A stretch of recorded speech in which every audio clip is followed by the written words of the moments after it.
Welcome to the Toledo City Council regular meeting, August 5th, 2026. And first item on our agenda is pledge allegiance.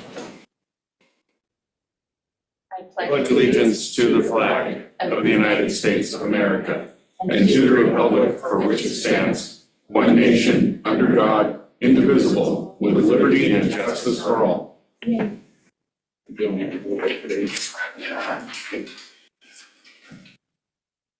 Mr. Johnson, Yes, ma'am. would you like to do a roll call? I would be happy to. Councilor Burns. Yes. Councilor Keating. Here. Councilor Strong. Here. Councilor Kaufman is not with us yet. Councilor Riley. Yes, sir. Council President Chambers. Here. And please report we do have a quorum this evening. Great, thank you. Now we have time for public comment. Do we have anybody physically or in the audience that would like to speak to a matter not on the agenda? Come on up and state your name. My name's Craig Banyas. Okay, I live at 118 Northeast Skyline Drive here in Toledo. all right. One of these things, first of all, I want to compliment the city crews for sweeping the streets before they painted them. For once, you got it down right. You know, they were there the day before, they came in and painted them. So this year, they won't wash away with the needles and debris. Minor details. So, good job. I live right below the tank. It is up on Magnolia. Your property has a bunch of fallen trees on my property. They have been falling for the last couple of years. You guys come up there, they mow the side of the road of the driveway going in, the stone gravel road. But that's about it. Okay. 1 year, last year, I believe it was, one tree fell down maybe across that roadway. They came and cut that up. And they brought in a chipper and they chipped it. When you say they, was it our public works? Yeah, it was Public Works. They had the chipper aimed down the hill, and believe me, chips were hitting within 12 feet of my property, or 12 feet of my home, actually. It was coming on the property. So if they angle it a little bit more. But if you could clean that up, I mean, that's just brush and dead wood up there. And I mean, if we're talking fire problems, I think that would really help. You might also talk to the county on the other side of your property, the 5 acres, about where they cut all those trees down, of cleaning up that property. But that's on the county side and it's privately owned. So, you might get the county to do something about that. Because like I said, if the fire starts on 20 and comes up that hill, it'll come right over. That's one thing. The other one is for the city of trees. So many of your trees are engulfed in ivy. Yeah. And all it does is kill them. Right across from matter of fact, because of where I live, right across from the cemetery and all, there are several trees that are just totally. And if they do one a day or one every other day, and because the utility trucks are constantly on my road, up on Skyline or up at the pump. So, I mean, if they stop, cut, and all you have to do is cut it into the ground, cut it a couple feet up, and eventually they'll die. The ivy will die. Actually, it's a 6-foot gap where they will grow back. Yeah. But anyways, if they do that, like I said, if they just stop for a few minutes and do it, it would probably help the area. The other thing is the number of trees that have been cut down in the city, and not necessarily on city property, but just on the residents and everything. And a lot of these are, big firs and everything that, and that's to help clean the air, which the last couple of days would have maybe helped a little bit. See, we were in hazardous conditions. But anyways, I don't know if you give out permits for cutting trees or, could they maybe look at it before somebody applies to cut one down and see if it's really necessary? Because some people just cut them down because they They don't want to deal with the needles or. Or it's their whatever. property. Yeah. So they have a right to do what they want with their own property. I understand that, but isn't there some control that the city has over that? There is a permit process, but we don't tell people what they can and Okay. can't do with their own property generally. That's one thing. The other one is up there at the tank. There is a pressure line, feeds about 10 houses. When we lose power up there, we lose water. And we've been 4 days without water up there. Right now? Not now. Oh, in the but past. yes. Oh, But it happens almost every winter. And we've gone 2, 3, 4 days without water. There is the antenna tower up there. They have a huge generator. And I know they're probably leasing the property from the city. Could you talk to them maybe about tying into their generator? Because I mean, it's big. I mean, when it kicks in, it's loud. So I mean, I know it's probably propane, you know. So if you could maybe do something about that. That's about all I have to offer. okay, just a second. Does he need to put in public works requests for Yeah, this? we got, you can call City Hall, you can submit online, or you can come in and write down a piece of paper, and then it goes through proper avenues, and it comes to my desk, and we address things as they come in. You the utility manager? I'm the Public Works Director. Okay. Can I borrow your bucket truck? What's that? Can I borrow your bucket truck? Can't borrow it. Because a lot of your trees are now overhanging my property or my driveway. Okay, And I've got 38 years of bucket training. let's have And I have let's have probably a better fall conversation, equipment than let's have you a have. conversation after this meeting. How about that? Yeah, we can't lend out city materials, but we'll get Brian in touch with you and we'll take a look at the property once you guys get connected. So But anyway, that's all. So Thank you. don't Thank leave you. without making sure that we can get your information. He signed in, so I'll give his information after. Wonderful. Yeah. All right, thank you. thank you, Greg. Do I have anybody else in the audience?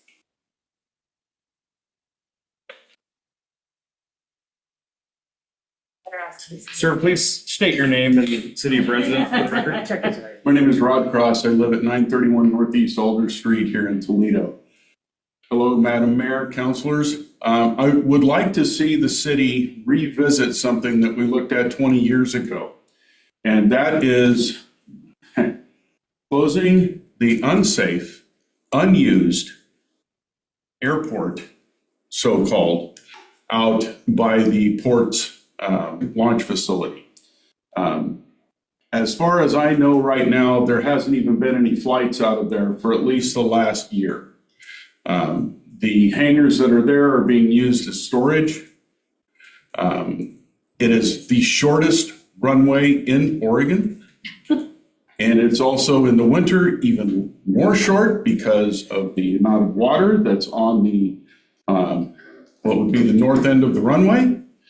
And what we talked about 20 years ago doing was, because if the airport closes and the state of Oregon is no longer in charge of it, that entire property reverts back to the city. So what we had thought about 20 years ago is leasing it to the port so that they could use the land for more economic development, such as a short-term RV park.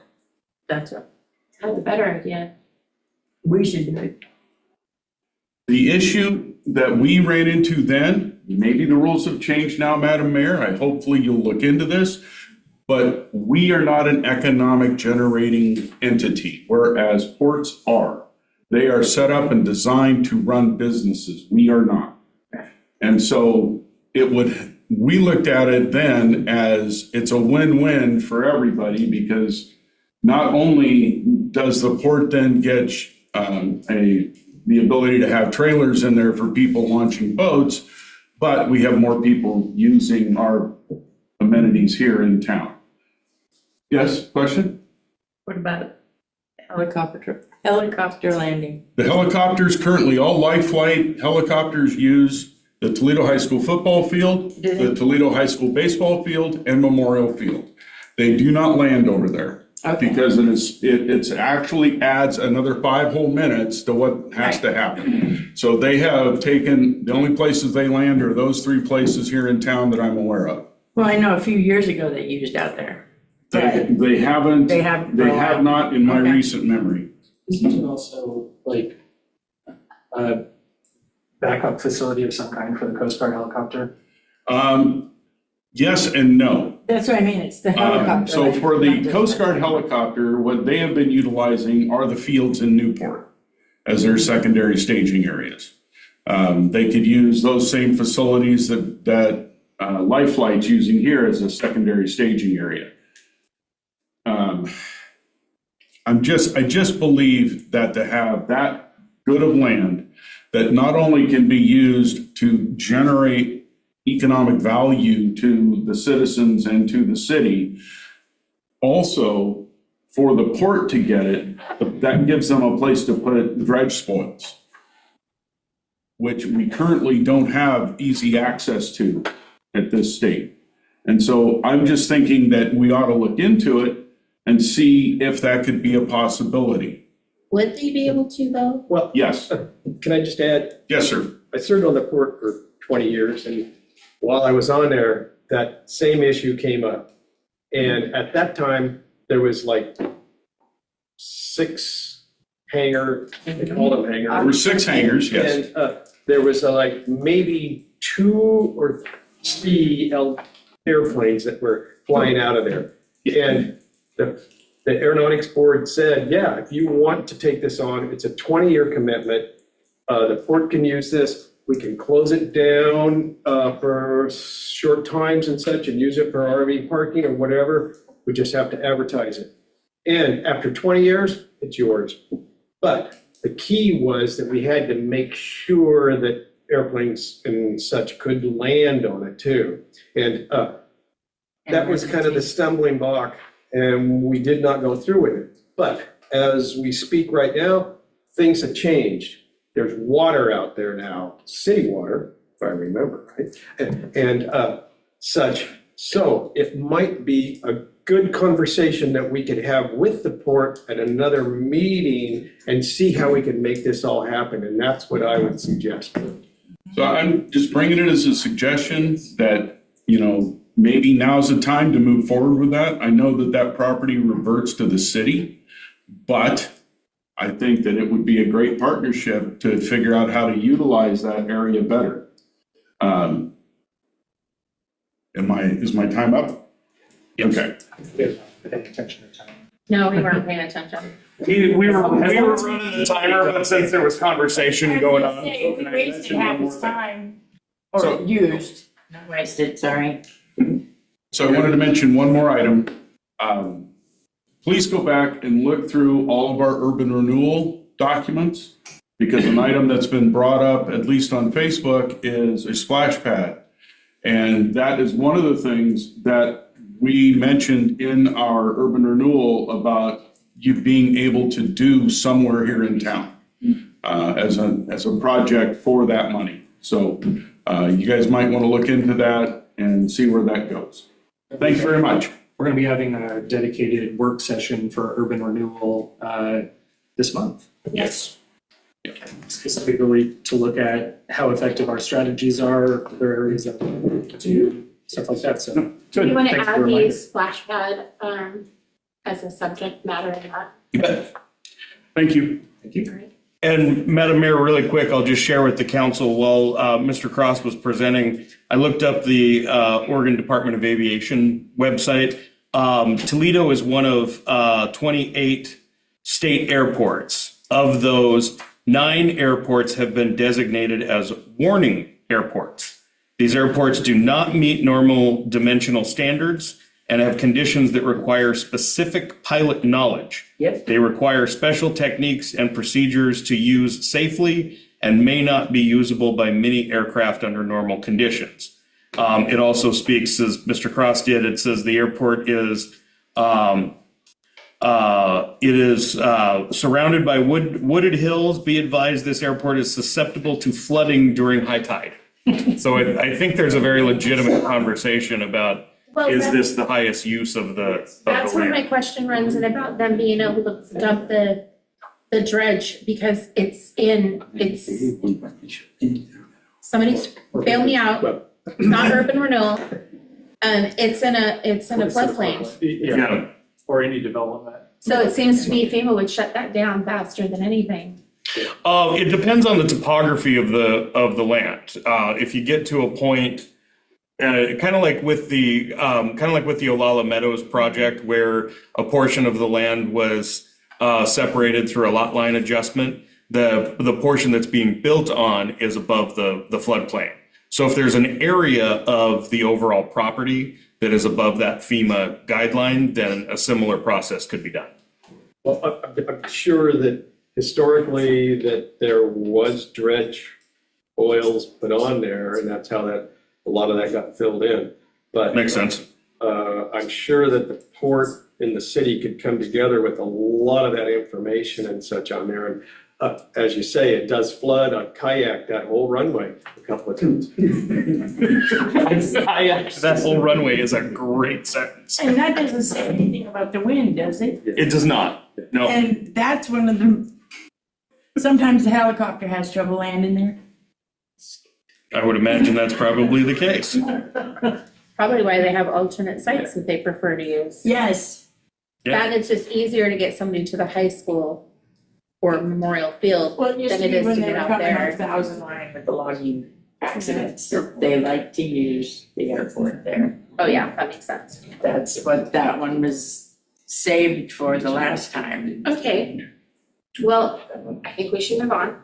Do we have any more comments from the in-person audience that are not on the agenda? See nobody. Do we have anybody online? Madam Mayor, there's no one online today. Okay, no commenting there. So let's go, were there any submitted comments this week? No? Okay, so now let's move on to the consent agenda. We have two sets of minutes for consent agenda. I was like, what do you mean 2 sets of minutes? I got it. I'm catching up. I would entertain a motion unless somebody sees issues with them.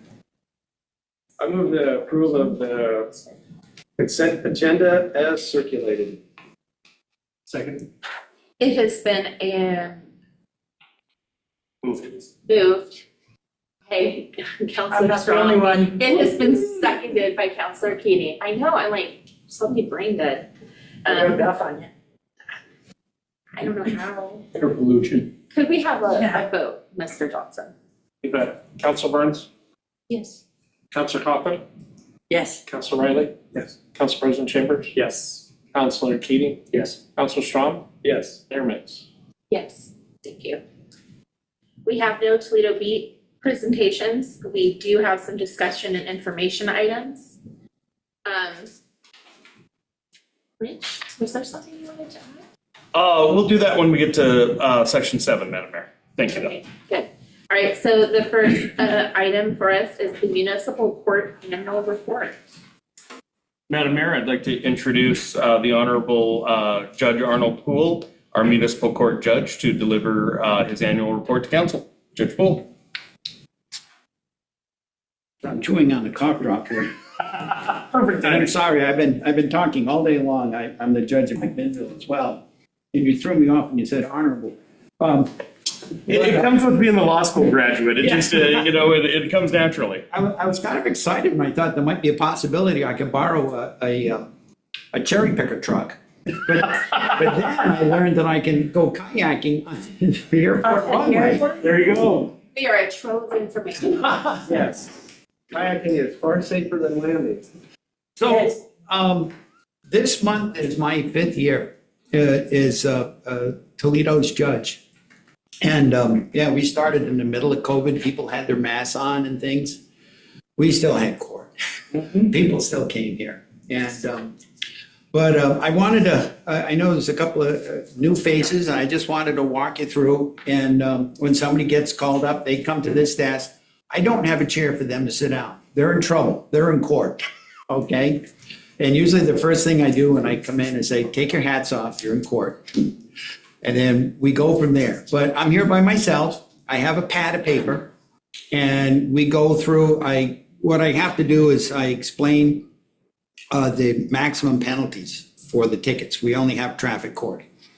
And because a lot of people, they get confused because their ticket says $265, but they don't realize the maximum penalty is $1,000. So after I go through all of that, I call them up one at a time. And what I want you to know is I have a philosophy, and I come from a criminal defense background.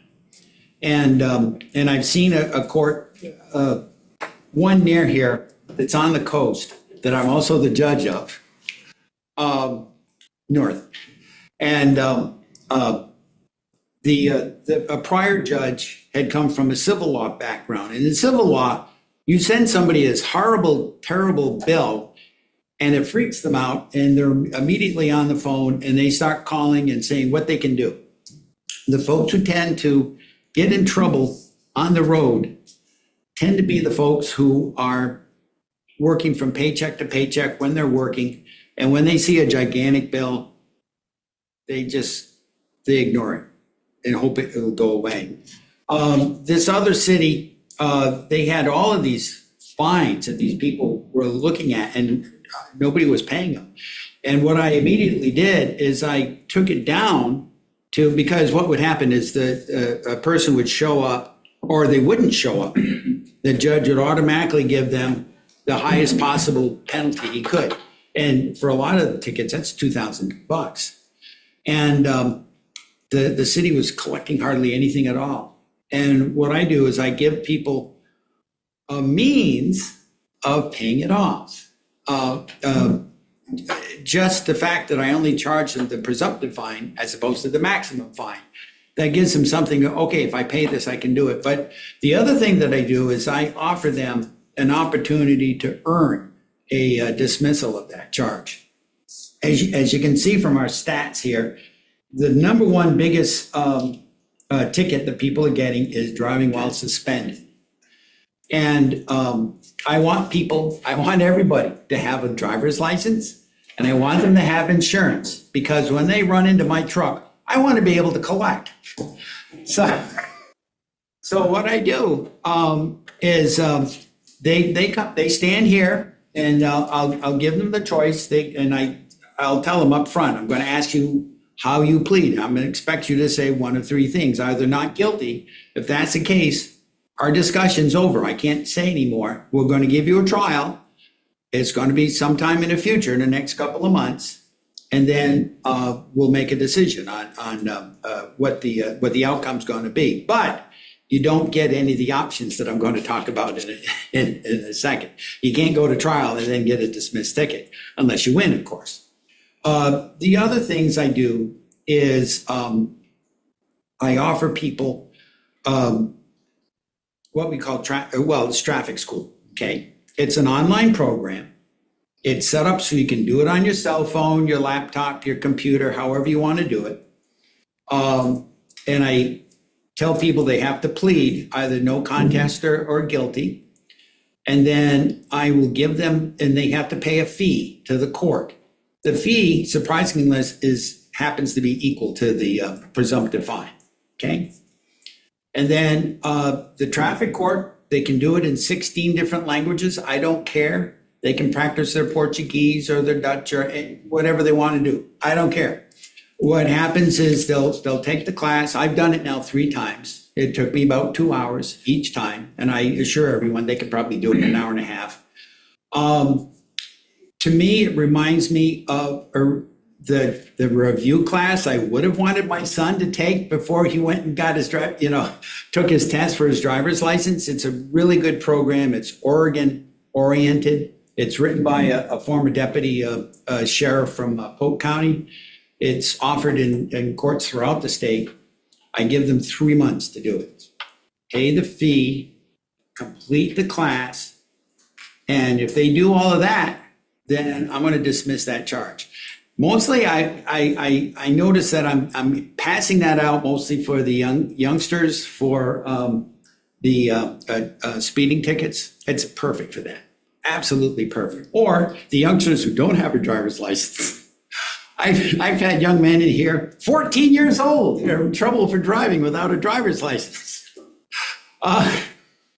But So that's one way that they can do that. The other thing is if they have a driving while suspended, I have a copy of their driving record right here, and I can tell them why they're suspended. A lot of times they don't realize. Well, a lot of times what happens is they get a citation to appear in some court, circuit court in Newport. They don't go. They don't go. The court has the authority to just send a notice to DMV saying this person failed to appear, suspend their license. And then when the person gets pulled over by Sergeant Pritchard or Chief Pace, and he goes, your license is suspended, that's when they first find out. And so, but the statute that allows courts to suspend a license also requires courts that if that person goes to that court and either pays the fine that they should have paid to begin with or sets up a payment plan, then the court has to send a notice to DMV to reinstate that person's driver's license. And I can't tell you how many people, every time I have court here or any of the other courts that I'm at, they're astounded. They had no idea that they could fix their driver's license because they'll go to DMV. I can't tell. And I don't blame them because when you go to DMV, who are you talking to? A person behind a glass barrier who's looking at a screen. Or else you got to pay money to get a copy of your ticket. And I'll say, no, look like I'm the one that suspended your license in Lincoln City. So you need to go up there and this is what you need to do. So, and then what I'll do is I'll continue their case for a month, like 2 months, sometimes 3 months. We reach a certain point where I go, you're spending so much time. I'm not sure you're going to do it. Maybe it's just worth your time just to eat this ticket and work on it. I also explained to them, a driving while suspended ticket is a minimum of $444 or $440, excuse me. I say, you can get a pretty darn nice electric bike on Amazon for less than this. Or you can you can go to Coastal or Wilco and get a slow moving vehicle sign and put it on the back of your riding lawnmower, and you can drive legally. Yes, you can. So, I know this one. Sorry. So, what I like, you can always. Yeah. She's got the gavel right there. Anyway, that's what I want. And I've had a number of folks that came here 2 or 3 months later, proudly saying, I got my driver's license, and they show it to me. And it's wonderful. And then I'll give them they have to pay a fix-it ticket. It's a couple $100 less than what they would have paid, but they're so proud to do that. Same with insurance. The law requires us all to have proof of our liability insurance in our vehicle at all times. Well, guess what? Insurance companies are sending us emails and texts saying, hey, go pay for this. It'll be lots of fun. You'll save trees. Of course, which is a terrible thing to say in a community like this. People, they have it on their phone, and then they get pulled over the middle of the night. It's pouring rain. There's some person standing outside their driver's window wearing a gun, and for some odd reason, their fingers kind of shake, and they can't pull up that insurance information. Now, I have to admit, I only figured out last year how to do a screenshot for my insurance information. But again, they come in, they show me that they have insurance. Sometimes their insurance company canceled them and they didn't realize it until the officer told them. So they run out and they fix their insurance. That's wonderful. That's what we want.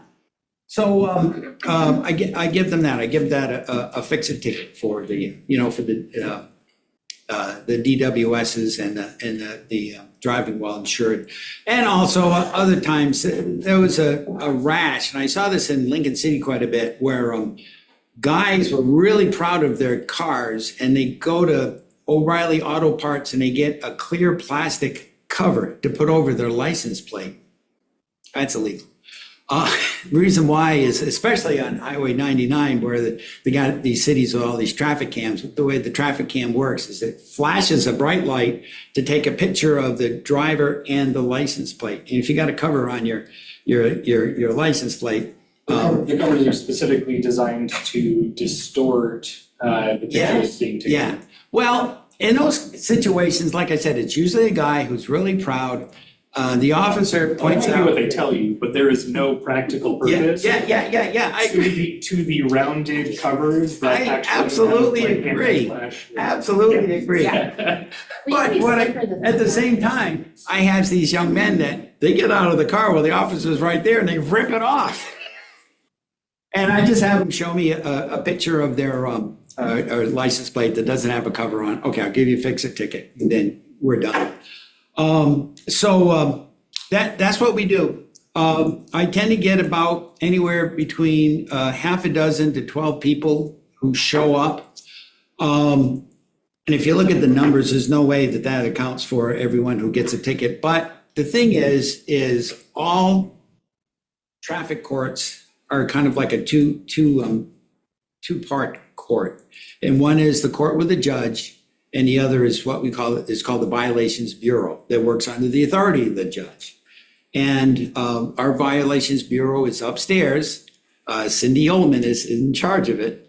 And they called Cindy, and she'll do all of this stuff just like I explained. So I'm not really worried when I don't see that many people here. But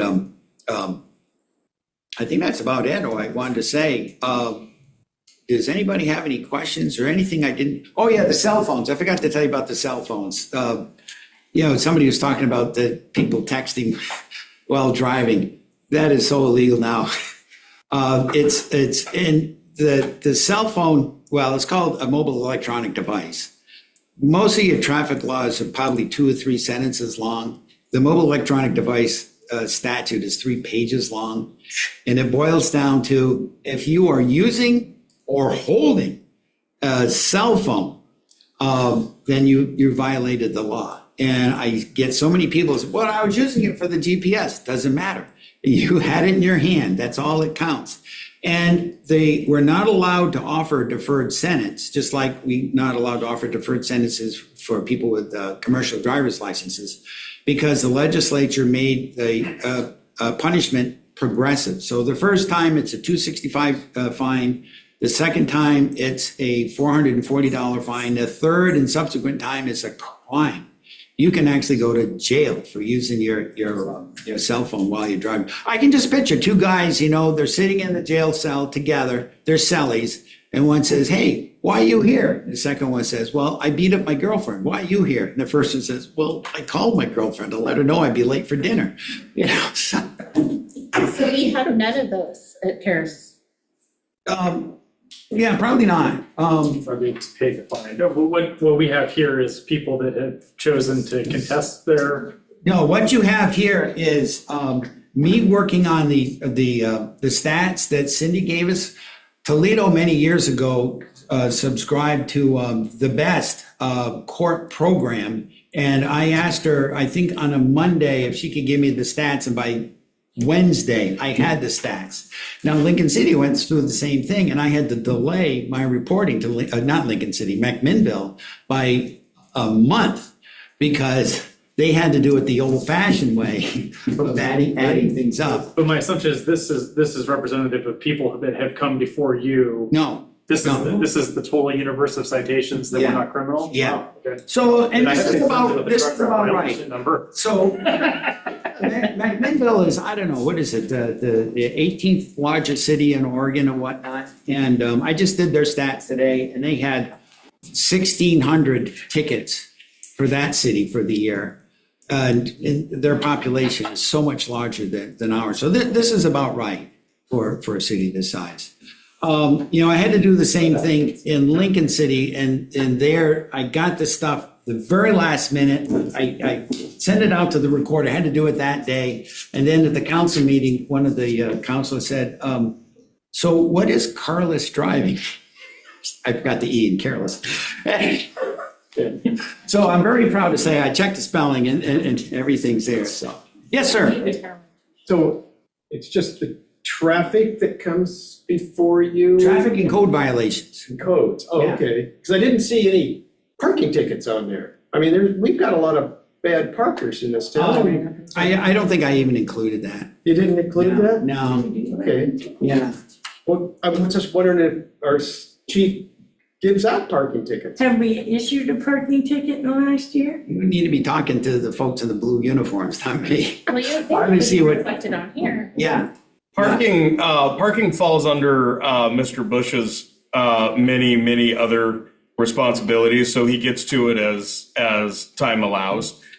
We did have a very large moving truck that was parked across the street for a number of days, and he cited that one, but it's often been on a complaint basis while he handles other responsibilities. And this doesn't include things like warnings when, this is only when actual citations Right, are issued. yeah, that's it. And we don't do crimes either. If we did, then you'd have to have defense lawyers and there's certain statutory requirements that you have to do when you're doing crimes. I just think about, last year's report and some of the conversations that we've had of just kind of having the mindset of wanting to educate first, and I think that trickles down to our police as well in terms of how they issue citations as opposed to warnings, and just stopping a kid and it's the first time they've ever been pulled over, maybe you're not going to give them a ticket and send them to court. And I hope that's true. And I gotta say, the amount of trials that I've had to do here have dropped dramatically. And a lot of that, I think, would be police educating the people that are collecting the tickets.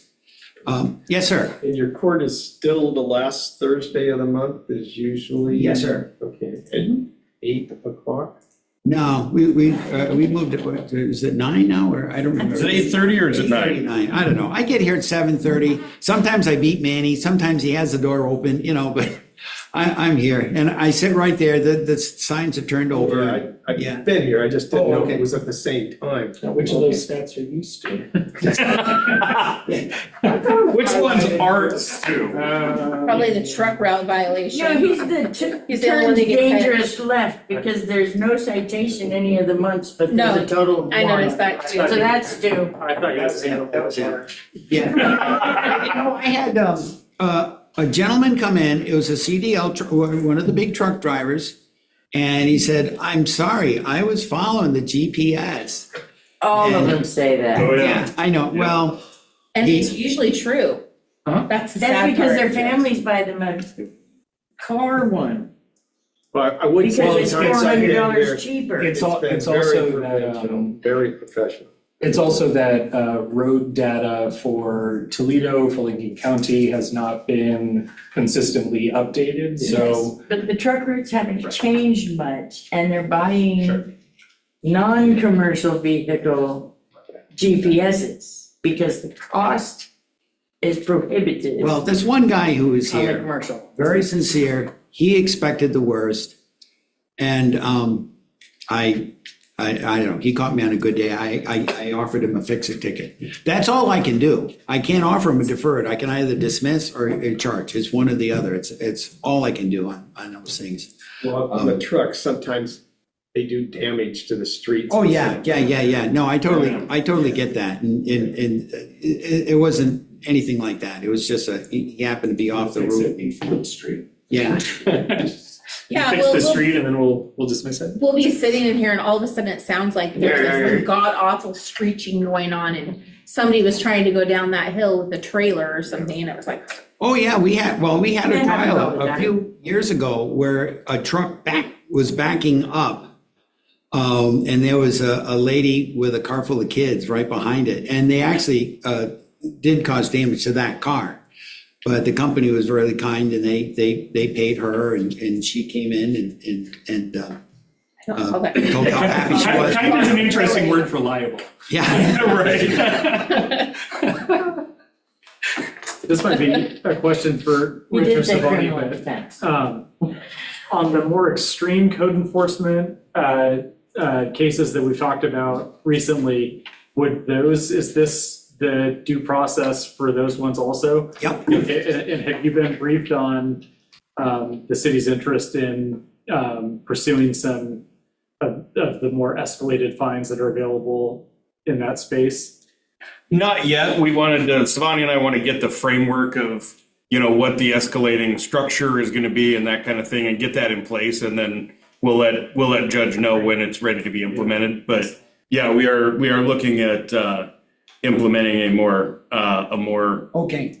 I don't want to say aggressive, but a more diligent approach to code I enforcement. used to see a lot more before Ron Bush started being the code enforcement, is because he works with folks.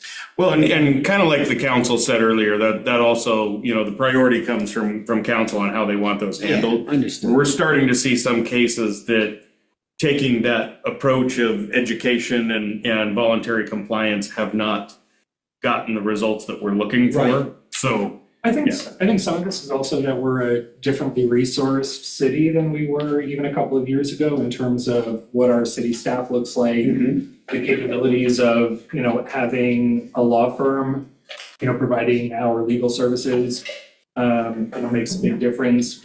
We're starting to kind of recognize that there are a lot of things that we want to accomplish, but we didn't really have we weren't equipped to be as, whether it's aggressive or just simply less lax about some of the things that are currently a blight on our community or preventing us from. Right, because when you have like a city attorney sitting in the building, he can talk directly to them. And it was great when Mike Adams is here because, I would arraign somebody on a code violation and they would just start talking. I'd go up, have a cup of coffee, and then come back down and they'd have everything worked out. So. Well, I probably talk way longer than you. Well, I have one more question. Yes, ma'am. For you. Yes. How long has it been legal for me to take my riding lawnmower and go pick up pizza at Cobblestone? Forever. Look up this sign. You just have to Do I have have to have a sign on it? You didn't have a slow moving vehicle sign. Now, They never ask told me about that. the They said, pig. no, Tracy. Yeah, no. Ask about the As a matter of pig. Can you fact- strap onto the pig and ride her to Cobblestone? You can drive a big ass tractor as long as it's got a slow moving vehicle sign on it. So I have to have a slow moving vehicle sign on the back of Daisy? yes, She's gonna lay down halfway there. If forget it, you don't get pizza. But that would be animal at large. Oh, yeah. Yeah, we got 3 animals. we had 12 of those yesterday. Moving on. Where at the mill again? No, Okay. no, So just 10 goats. if you guys are done with me, it's a pleasure. I love to come here and I think it's important for you to see my face and me to see your faces and you to be able to ask the questions and last Thursday of the month, I'll be here. I hope that every time I see your face, it's from this perspective and not yours. Me too. Thank you. Thank you. Safe trails, Judge. Thank you. We are. Oh, boy. Okay. Now what's next? Go ahead. All right. The next item up on our agenda, we're moving on to RCA's. Toledo Chamber of Commerce. We might not have gotten you the updated version, Madam Mayor. We added the Toledo Chamber of Commerce discussion under discussion items. Item 7B. Item 6B. 6B, excuse me. You are I'm correct. giving you wrong information. Just keeping you on your toes, that's all. Want me to roll with it? No, really? All right, so now I'm going to turn the mic over to Andrew. All right, I asked for this item to be added to the agenda just for timely purposes. So from a quick update from our conversations over the past couple of meetings. The Board of Commissioners meeting today went exactly as we would have hoped when it came to the matter. Hold on. Sure. We just need to keep the side conversations down or it. We were trying to it figure leads out back. Okay, sorry, go ahead. ownership. So over the past couple of weeks, we've been talking about some concerns related to the transient room tax, changes that are happening in the county and the agreements that were delayed for the Toledo Chamber of Commerce. And then we were also wanting to make sure that there weren't similar delays to the contracts for our History Center and Railroad Museum. So good news. I worked with city staff. We drafted up a statement that was included in the Board of Commissioners agenda packet today. Rich shared with me yesterday that he had received a positive response from at least one commissioner. I had received positive response that I had shared from another commissioner, from the other commissioner. The meeting today went exactly as we'd hoped. All agreements were approved without further delay.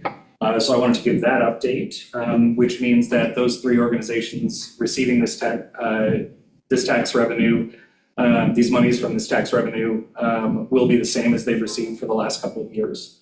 That said, the process of working on this, as you'll remember, we wanted to make sure that all three organizations had been consulted before we advocated on their behalf.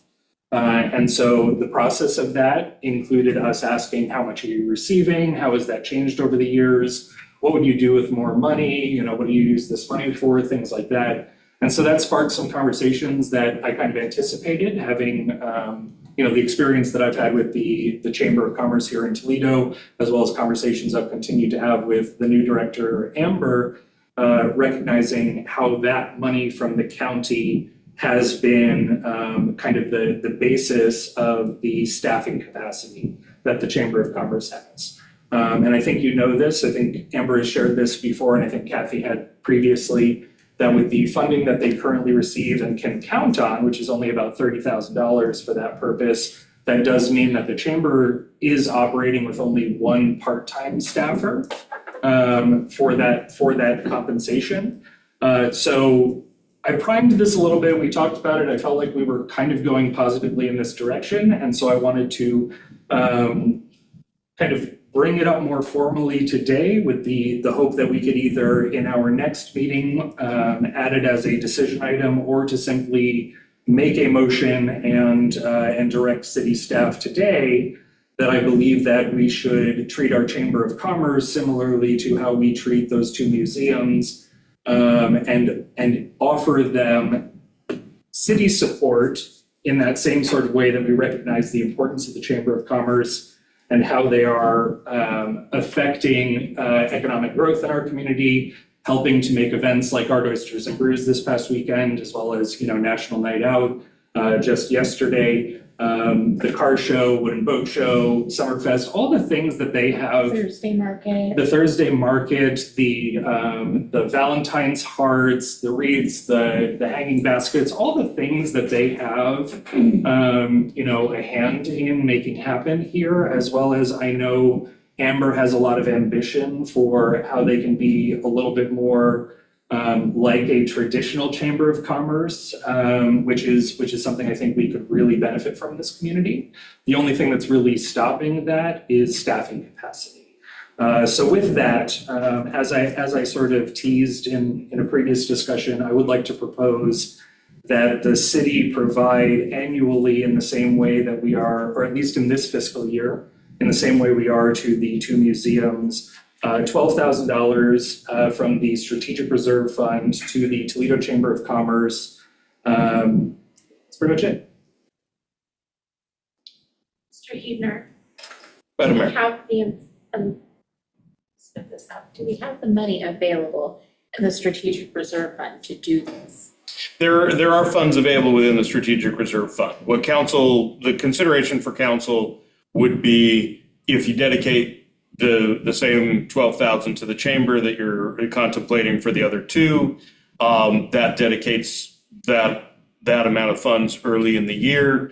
There may be opportunities later in the year that there isn't, funds for at the time. But currently we do have the available resources within the fund to accommodate if council wants to go this direction. I'd like more discussion on it sometime. Well, we could discuss it right now. Are you not wanting to I don't know discuss it? enough. I don't know their funding sources. So we're I don't talking know about, their ability to we're talking get about, grants. Sorry, Stu. yeah, we're talking about just chamber, or are we talking about all three? Just the chamber. Just the chamber. So We're talking about adding the chamber in addition to the other two. Because the other two are already approved yes. and such on there, just adding the chamber.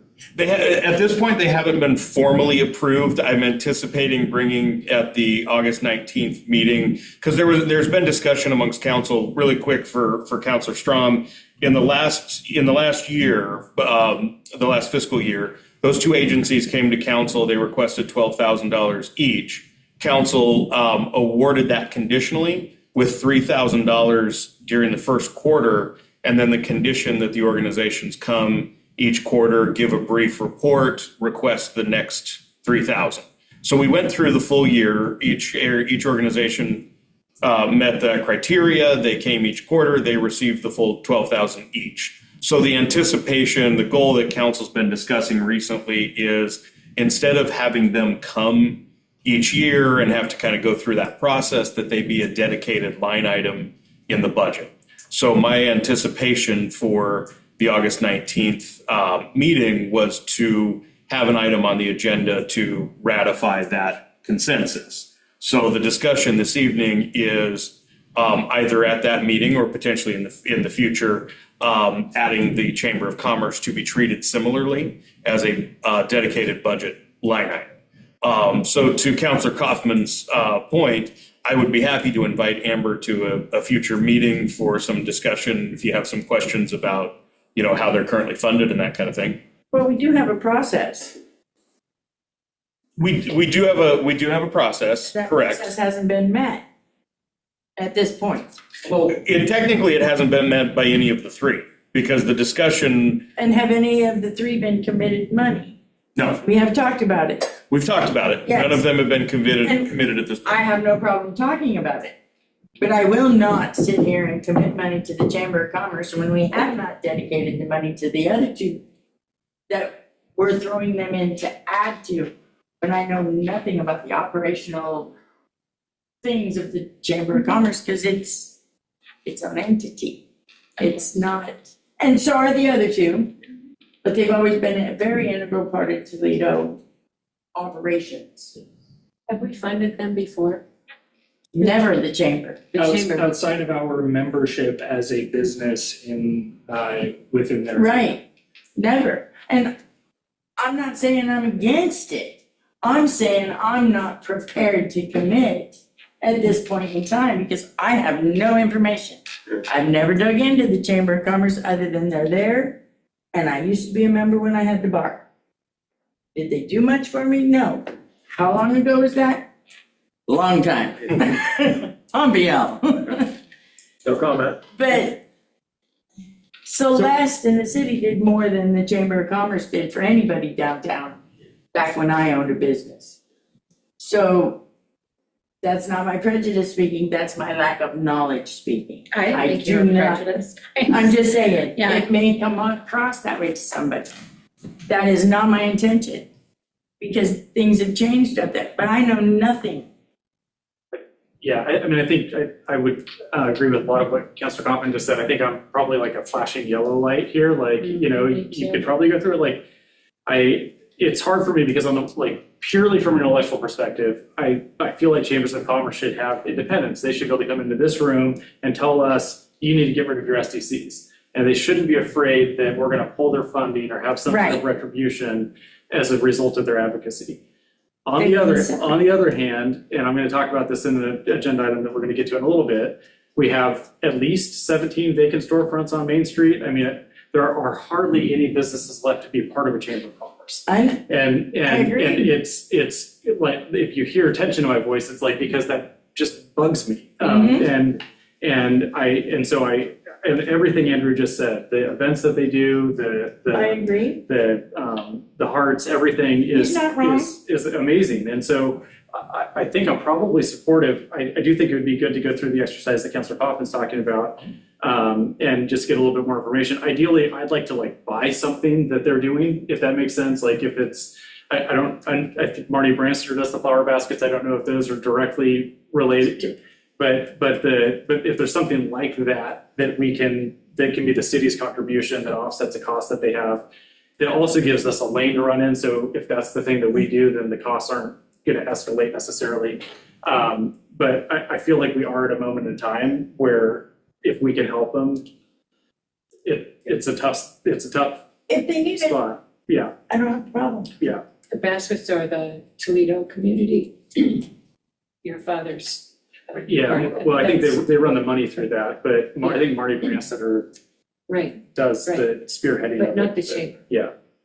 So a bit, Most of the items that he listed is their involvement, not their operation of. They have a hand in a lot of things, So it sounds but they like, don't. what we're looking at is maybe having, if we're gonna do this as a motion and such and put it all together, maybe all three of those might send some information to you and you can show up at our meeting, and so that we have a little more idea and just do it all at once, maybe at the next meeting or. I think two of the three have kind of gone through that. yes. We- They did in the last year. Okay, And so I if you want to do it, would be to have the chamber spit some stuff to you and just say, yeah, that would really help.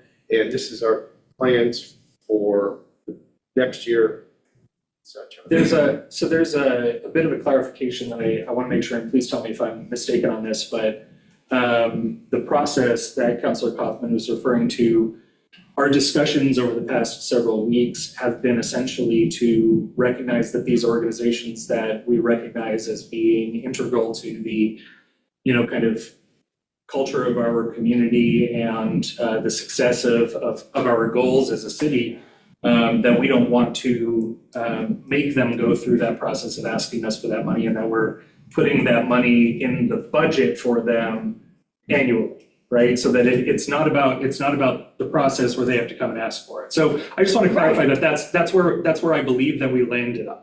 Well, For those two. On the other two, right? For the other two. So what I was referring to as the process that has gotten us to where we are with the other two yes, and so has been 3 years worth of process, not where we never one discussed upfront request.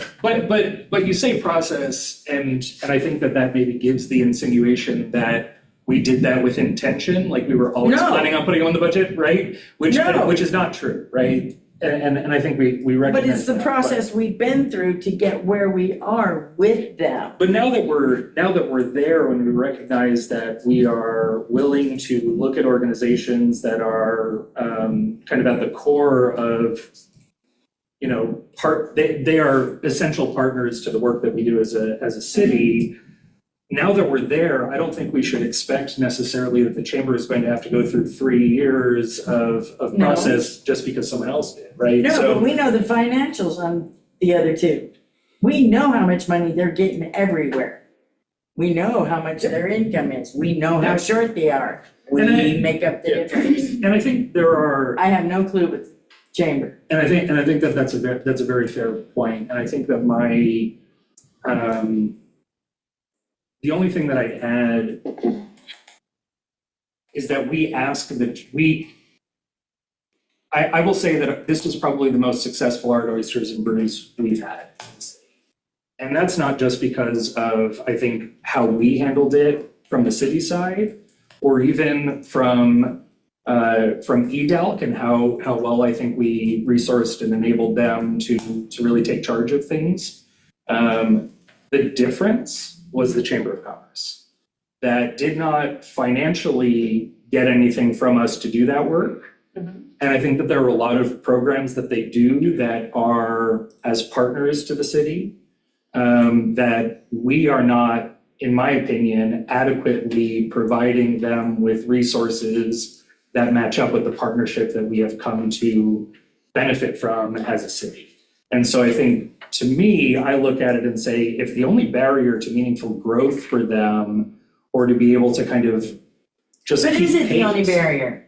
That's what I'm asking. Well, I think I what don't she's know. asking for is just for them to be like the other two and come in and say, hey, here's what we're doing. And the 12 grand would pay for a lot of stuff and help us, and it's gonna be a vital part, and they could do that, and then we could add it to it, and that'd be done. I So think, Oh, go ahead, Madam Mayor. I think we are kind of going off track here a little bit. I think we've already kind of made I kind of feel like there's a little bit of a consensus, even though it's been a few people. I think that we bring this to our next meeting and invite Amber and have her bring some statistics, some, numbers. Yeah. And what, and the other thing is how much would make a difference and how much would she ask for from the city? And is there an alternative way we could support her other than just with money? And is there a program we can back or something? So let's bring this to our next meeting. Yep. And let's move on. I'll just share with the council really quick. The timing actually worked out really well for this conversation. I normally would have had my monthly meeting with Amber this week. We rescheduled for next Tuesday. So I'll bring the feedback from this discussion to her next week. She'll have a week to kind of put together the information that council's asked for. On your meeting on August 19th, I will have one RCA for the other two agencies, and then I'll have a second RCA ready that council can either choose to take action on or not, depending on how the conversation with the chamber goes that evening. I think that might be a little too fast. Is that too fast? Okay. I don't know how council feels about that, but I don't think it harms us to have the RC available. We don't have to execute it.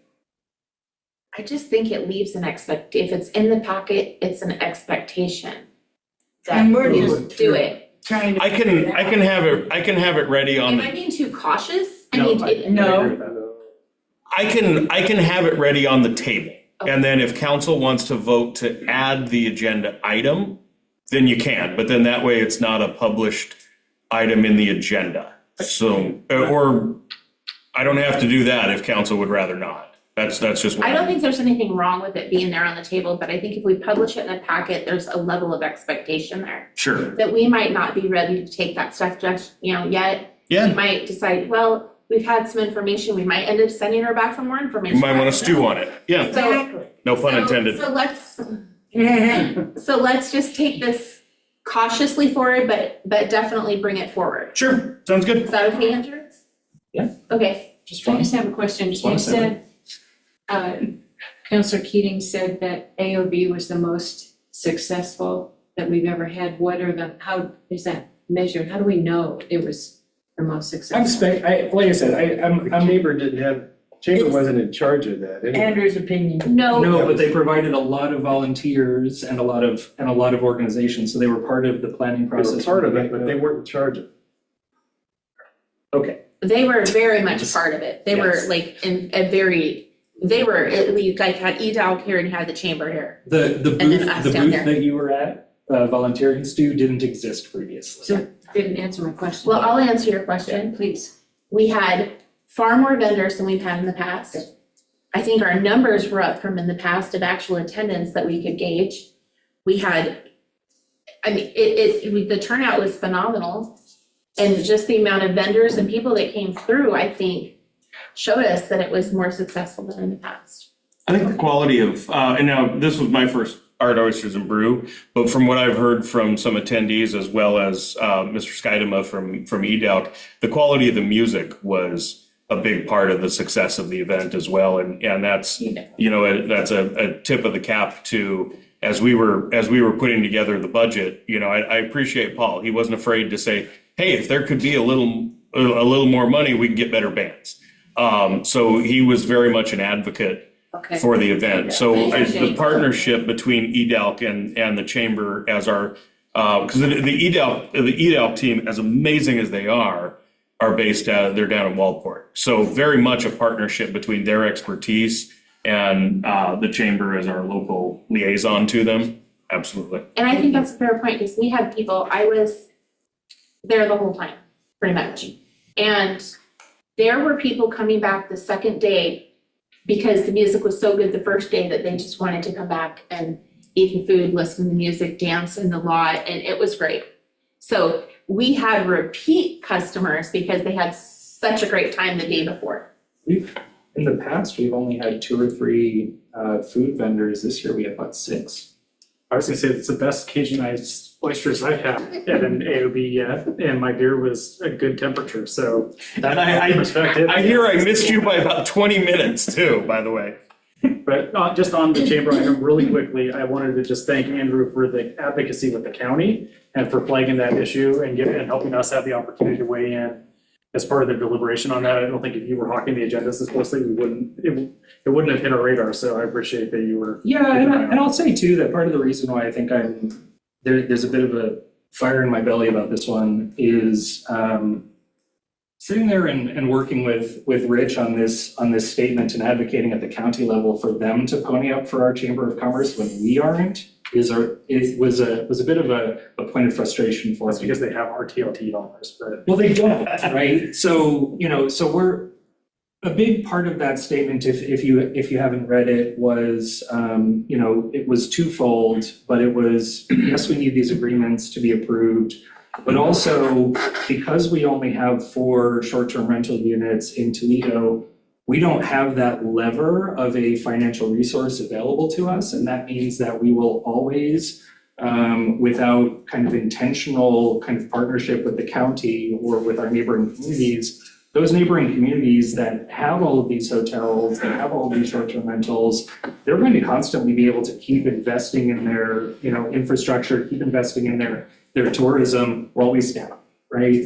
And so when we look at like this Chamber of Commerce money that the county is providing to Toledo to make it so that we can promote events that we are having here in Toledo, we're asking the county to take money that they've collected from unincorporated Lincoln County. And yeah, I do think there's a disproportionate benefit to the county financially from our tourism generation than we receive from our tourism.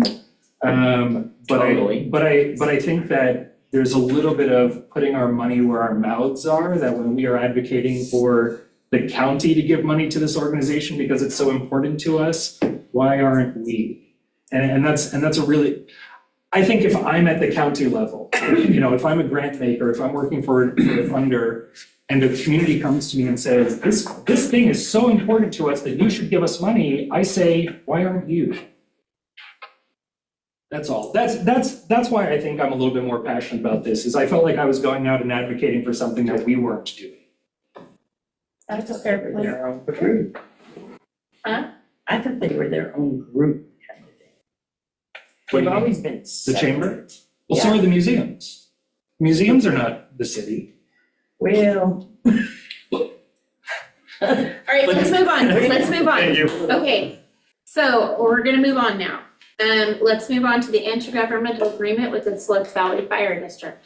Madam Mayor, before I dive into the first item under Section 7, I'd like to ask council, I'll get into a little more detail when I present this item, but I have an RCA this evening for the mayor's nominations for the contributions committee that didn't get on the agenda before it was published, and I just finished some research I needed to do on it today. So rather than publish a new agenda with a new item at the last minute, I'd like to ask council for a motion to add item 7F this evening, and I'll give a full presentation on that item. So move. I'll second. Thank you both. All right, it has been moved by Councilor Burns and seconded by Mayor Mix. Mr. Johnson. Counselor Keating. Yes. Counselor Strahm. Yes. Counselor Coughlin. Yes. Counselor Riley. Yes. Council President Chambers. Yes. Gonna do this in reverse order. Counselor Burns Yes. and Madam Mayor. Yes. All right, thank you all. Now I'll dive into 7A. So council, as you all will remember, there was a period of significant transition in the Toledo Fire Department prior to my arrival at the city. And there was a period of time in which we needed to plan for fire chief services to the city of Toledo. I think that's a good way to describe that. And the city entered into an intergovernmental relationship with the Siletz Valley Fire District for the provision of a fire chief. I'd like to take a moment to address an inconsistency in the way in what I wrote in the RCA with the information I had at the time. As we were drafting the draft agreement that's in there, neither Chief Lapoff or I were able to put our hands on the final signed agreement. And so I was operating under what we thought was the most up-to-date version, which only addressed the fire chief services. And so as I wrote the RCA, I put in there that the fire chief determined he also needed the services of a training officer, but that an update was never requested. Well, just this morning, I was reminded that I have two wonderful staff members who have a great deal of institutional knowledge of this city and its operations. And one of them was able to say, oh, look, here's the signed agreement. So there was actually an executed agreement that did also address the training officer. And I wanted to state that on the record because what's in the RCA is not fully accurate. However, that agreement was valid really for 1 year. And basically what we asked the Siletz Valley Fire District to do was to track their hours, hour for hour, that Chief Lapoff and Training Officer Morford dedicate to the city of Toledo. And they bill us for those hours at a prearranged hourly rate for each of them. The chief and I went back as we were planning for the renewal of that agreement. We went back and looked at the monthly billing for the fiscal year 2025-2026, averaged it by quarter, and that really came out to about $5,800 a month to the city. So as we looked into how to plan for the renewal of the contract, it really seemed to make sense for both his administrative staff and ours that we just agreed to a flat rate. So factoring in a little bit of inflationary cost as well as potentially a little bit of additional time that they might be committing to our department this year. We agreed that a $6,000 per month flat rate, which would be $72,000 for the year, was appropriate. There's definitely some benefit to the city of Toledo because while 3 of those quarters averaged around $5,500, there was 1 quarter in which the average was over $7,000. So agreeing to a flat rate, there may be, a month or two where the actual was a little bit less. There will probably be months where it would have been a little bit more. So we felt that dollar amount was a very reasonable rate to go forward for the year, and it provides budgetary cost certainty for both agencies. We know what we'll be spending. They know what they'll be receiving. So far, the relationship between the two agencies has worked very, very smoothly. And so both agencies are happy to extend the agreement by another year while it gives us a little bit of time to really evaluate the future of fire protection service in East Lincoln County. And I use that phrase, not inclusive of the East Lincoln Fire District, because we're really looking at the city of Toledo and the Siletz Valley. So the agreement is in your agenda packet this evening. The fiscal impact for the year, as I mentioned a moment ago, would be a flat rate, $72,000.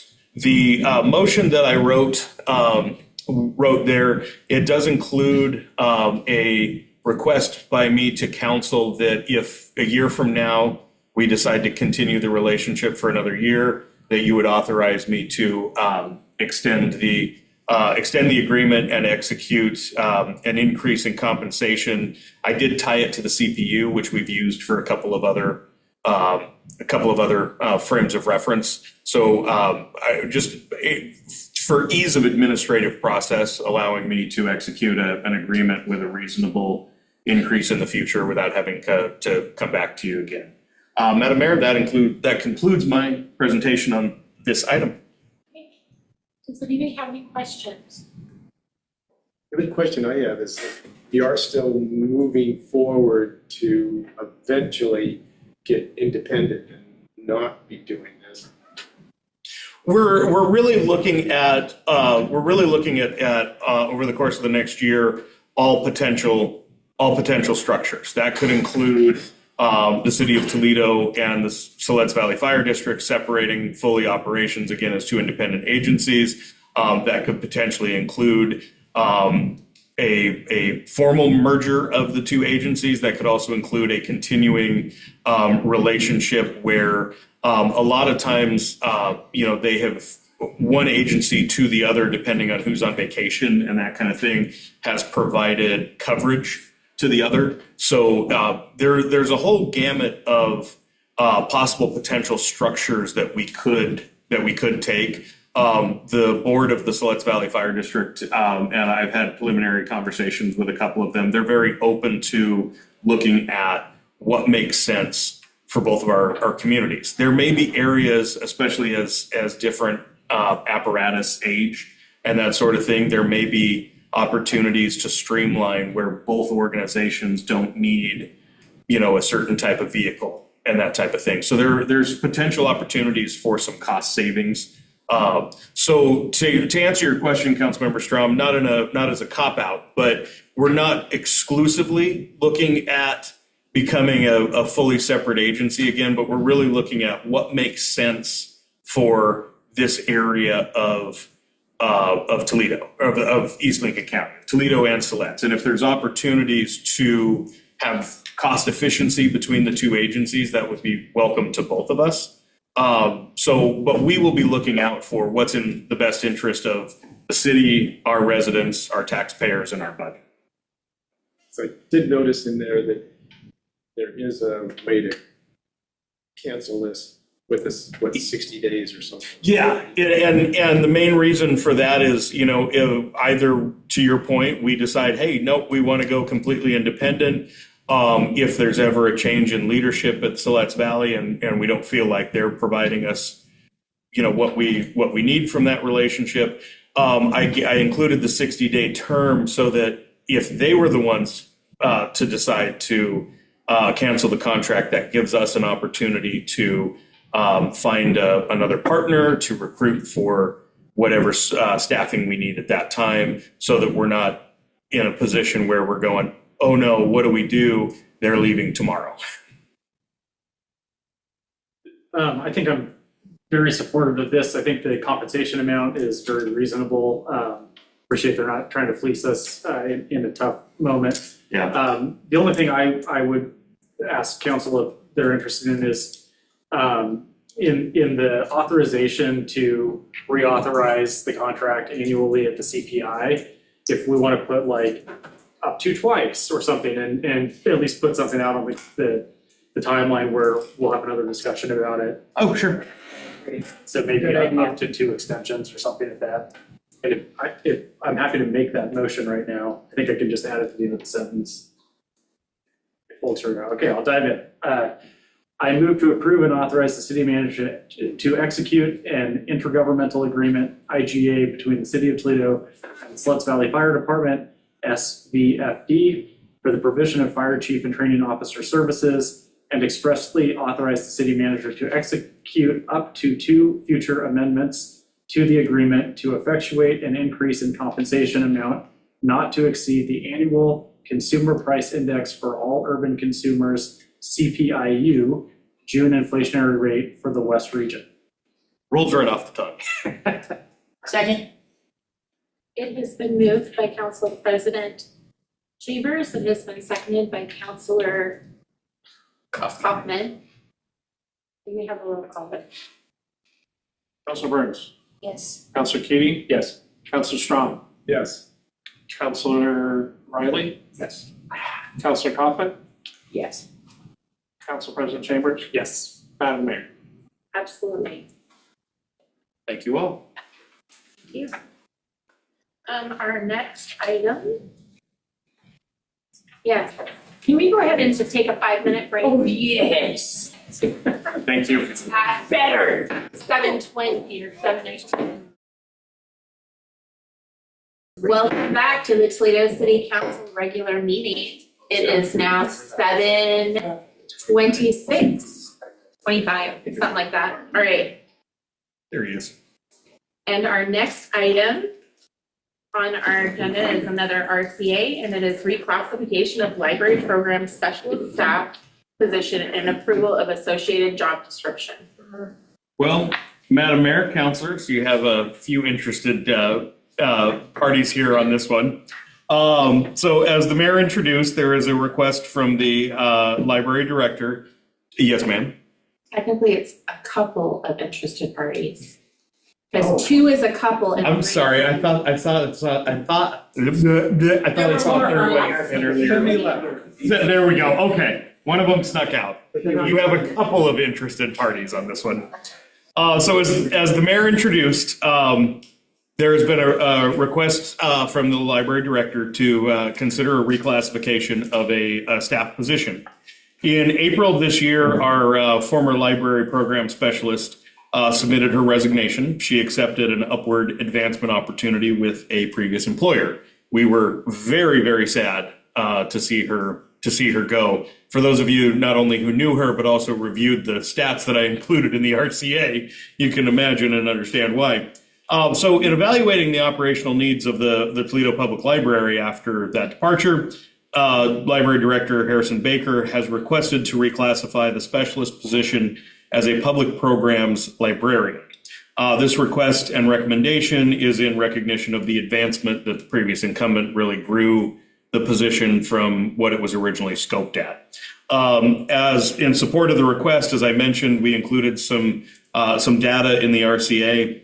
The year before the previous incumbent joined the city staff, the fiscal year 2024-2025 program attendance was 3,220. This included summer reading, story time, etc.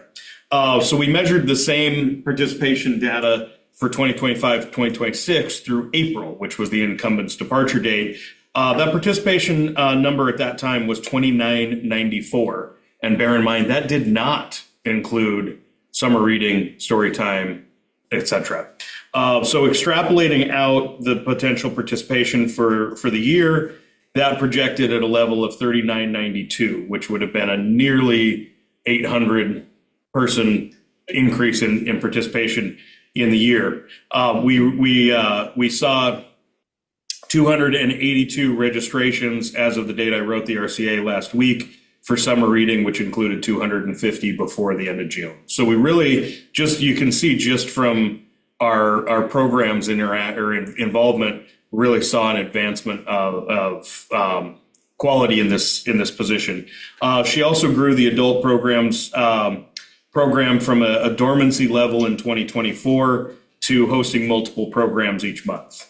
The library averaged 8 to 10 programs per month for all ages, and she also completed an updating of the juvenile and young adult collections.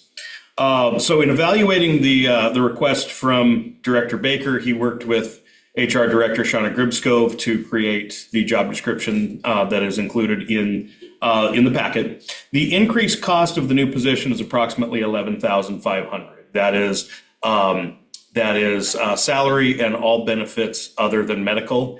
I didn't take into account the medical because that cost is going to be the same irregardless of the employee. So I really looked at because all the other benefits, retirement and so forth, is all based on percentage of the wage. So all in additional cost would be about $11,500. As I was working with Harrison on bringing this proposal forward, I really shared with him that, we all know at U7 especially, and myself, the budget is tight. So if we're going to increase the cost of an employment position, how are we going to account for that without having to have a negative impact on the budget? Harrison did a really great job of putting together, here's a series of cuts that I can identify that can either be made up for in grants or we can, take other approaches. As we are now bringing this to you in August, we're acknowledging that even if approved tonight and published in the coming days, we're still probably looking at another 2 months before we're able to hire a new employee at this position. That would be 3 months of salary savings. So that $11,500 in this current fiscal year will really be made up almost completely in just the salary savings that we recognize. But I appreciated Director Baker bringing forward, here's a series of cuts that we could look at if needed to balance this requested increase with and maintain a responsible budget. The other thing that I will mention is that the library recently received a very sizable bequeathment from a patron of the library's estate. That bequeathment is being handled by the Lincoln County Foundation on our behalf, and it is something that is exclusive to the library. It's not something that other departments can benefit from. So It's a donation of stock. it's a donation of stock, yes. And so Director Baker also has a financial resource that is not available to the police department, the public works department, and so forth, that if we have a year where grants come up short or something like that, we have an ability to help balance the library's budget that isn't available to other departments. So I would also mention that you'll see in the RCA, the request is to take the position from current grade 10 to grade 18. And I just want to state on the record that in this particular employment category, we don't have grades 11 through 17. So grade 10 to grade 18 is one step forward on the pay scale. So Madam Mayor, that concludes my presentation on this item, and I am available for any questions, as is our director and the chair of our library committee. Well, I'm going to start the discussion with, I would have a real hard time saying no to this after we were willing to put we were just discussing giving $12,000 out of our city council strategic fund to an entity outside of the actual city proper. So, I mean, they're within the city, but you know what I mean. Outside the organization. Yes, outside of the organization. So, Harrison, you've done a fantastic job putting this together and finding ways where you can make this happen.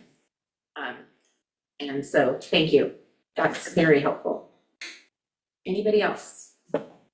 Yeah, the main thing for me is I don't see this as a even potential, I don't realistically see this as a fiscal impact, because if there's any department that does a really good job with going after grants and things like that, we talked about this in the budget process, how much we want to, we talked about this in strategic planning for the city council, how much we want to let Harrison be Harrison, enable him to. That is a motto now. I think we should get it on t-shirts. Let Harrison be Harrison. I'll purchase those out of the library budget. Sure, great. Sell some stocks. I think increasing, this position in the way that is proposed here also makes this position more attractive. Brings in a higher caliber candidate, brings in people who will likely stay. And of course, this is something that as long as we have higher quality employees working in a department that aggressively pursues grant funding for the various projects that they do, this position, I have every expectation that this position will pay for itself and probably more in one way or another. And that's simply because I know that this will increase the capabilities of the library and probably give them opportunities to go after additional funding that will make that programming possible. So I have, this feels like a pittance. This feels like nothing to be increasing this. I think it just demonstrates the growth of this position, which, if I'm not mistaken, only over this past couple of years has gone from 2 part-time positions for one adult, one youth program coordinator, into the evolution of one full-time program coordinator to now, this program librarian position. I think is just kind of a natural evolution of how Harrison and the library are prioritizing this role and resourcing. So It feels like he's asking, and I'm not trying to minimize this at all, but it feels like he's saying, okay, this is how I'm going to come up with the money. Can I do it now? Yeah. And I think there's, but I want to hear from anybody else that has concerns, of course. Jackie Burns? Okay. My only question on the position description under the minimum education, the second bullet point is Master of Library Science or equivalent qualifications preferred. I know that we're reclassing it up a little bit, but that feels like a hard. But it's only preferred, Should I- not yeah, I required. was gonna say, I think the important word there is prefer. I just wouldn't like to scare anybody off by then thinking, oh gosh, I have a master's degree in library science, and maybe I should apply. Do we need him to state his name and city of residence for the record, or we good? No. So, I did want to touch on, job title and some of that. So a lot of this comes from the fact that, like, in colloquial use, people kind of tend to refer to anyone who works in a library as a librarian. Yes. But within the profession, it's a specific thing. There can be kind of a hierarchical thing that goes on with that. Like, typically it'll be someone who has a degree and has a job that requires the degree, and you get this sort of hierarchy of librarians and paraprofessionals is sort of a term that gets used for folks who are doing other library work that's not librarian work. And as some of you know, I have not been eager to, like, try to claim the title of librarian for myself. Up until now, at least as long as I've been here, librarian was not a job title. And for my own part, that was not, I didn't want to, like, try to assert myself at the top of a hierarchy that I wasn't trying to enforce, right? You're like the librarian general here. I mean, to be bashful. I don't think you need the title, we just a terracing. But some people will still, and different organizations have different needs, different structures and all of that. I want to recognize that. But I didn't want to create this idea of, like, I have a degree and somebody else doesn't. I didn't have my MLS when I came on as director. I got that as I was occupying that office. You, I believe, don't need an MLS to be president of the ALA now. So there's a lot more understanding that experience, the relevant experience, can come from channels other than getting an MLS. There are different ways to get there. But as I've learned, what this role encompasses through conversations with our program specialist and just seeing what this role became, it was more than the merger of two part-time positions. And I felt like, all right, I don't want my reluctance to, like, claim the title of librarian to keep my staff from having that title. And so as I look at this position, starting with Denise as our children's specialist, who, when we hired her on in 2018, and she showed us what a great children's program could be, then, we got extremely lucky to get Denise for that. We got extremely lucky to get Sophia in as our program specialist. This is our David Lee Roth position. This is our rock star frontman position. And so I felt like it's time to bring the title of librarian, because this is the person who's going to be front and center of programming, and people are going to call them the librarian a lot of times. They're running the show at events. Let's have that title be in here. MLS, obviously looks good, but there are plenty of other places where relevant experience can come from. And also having that in the job title is going to attract people who are searching for that job title. And the pay grade we're looking at now puts us within the range of that.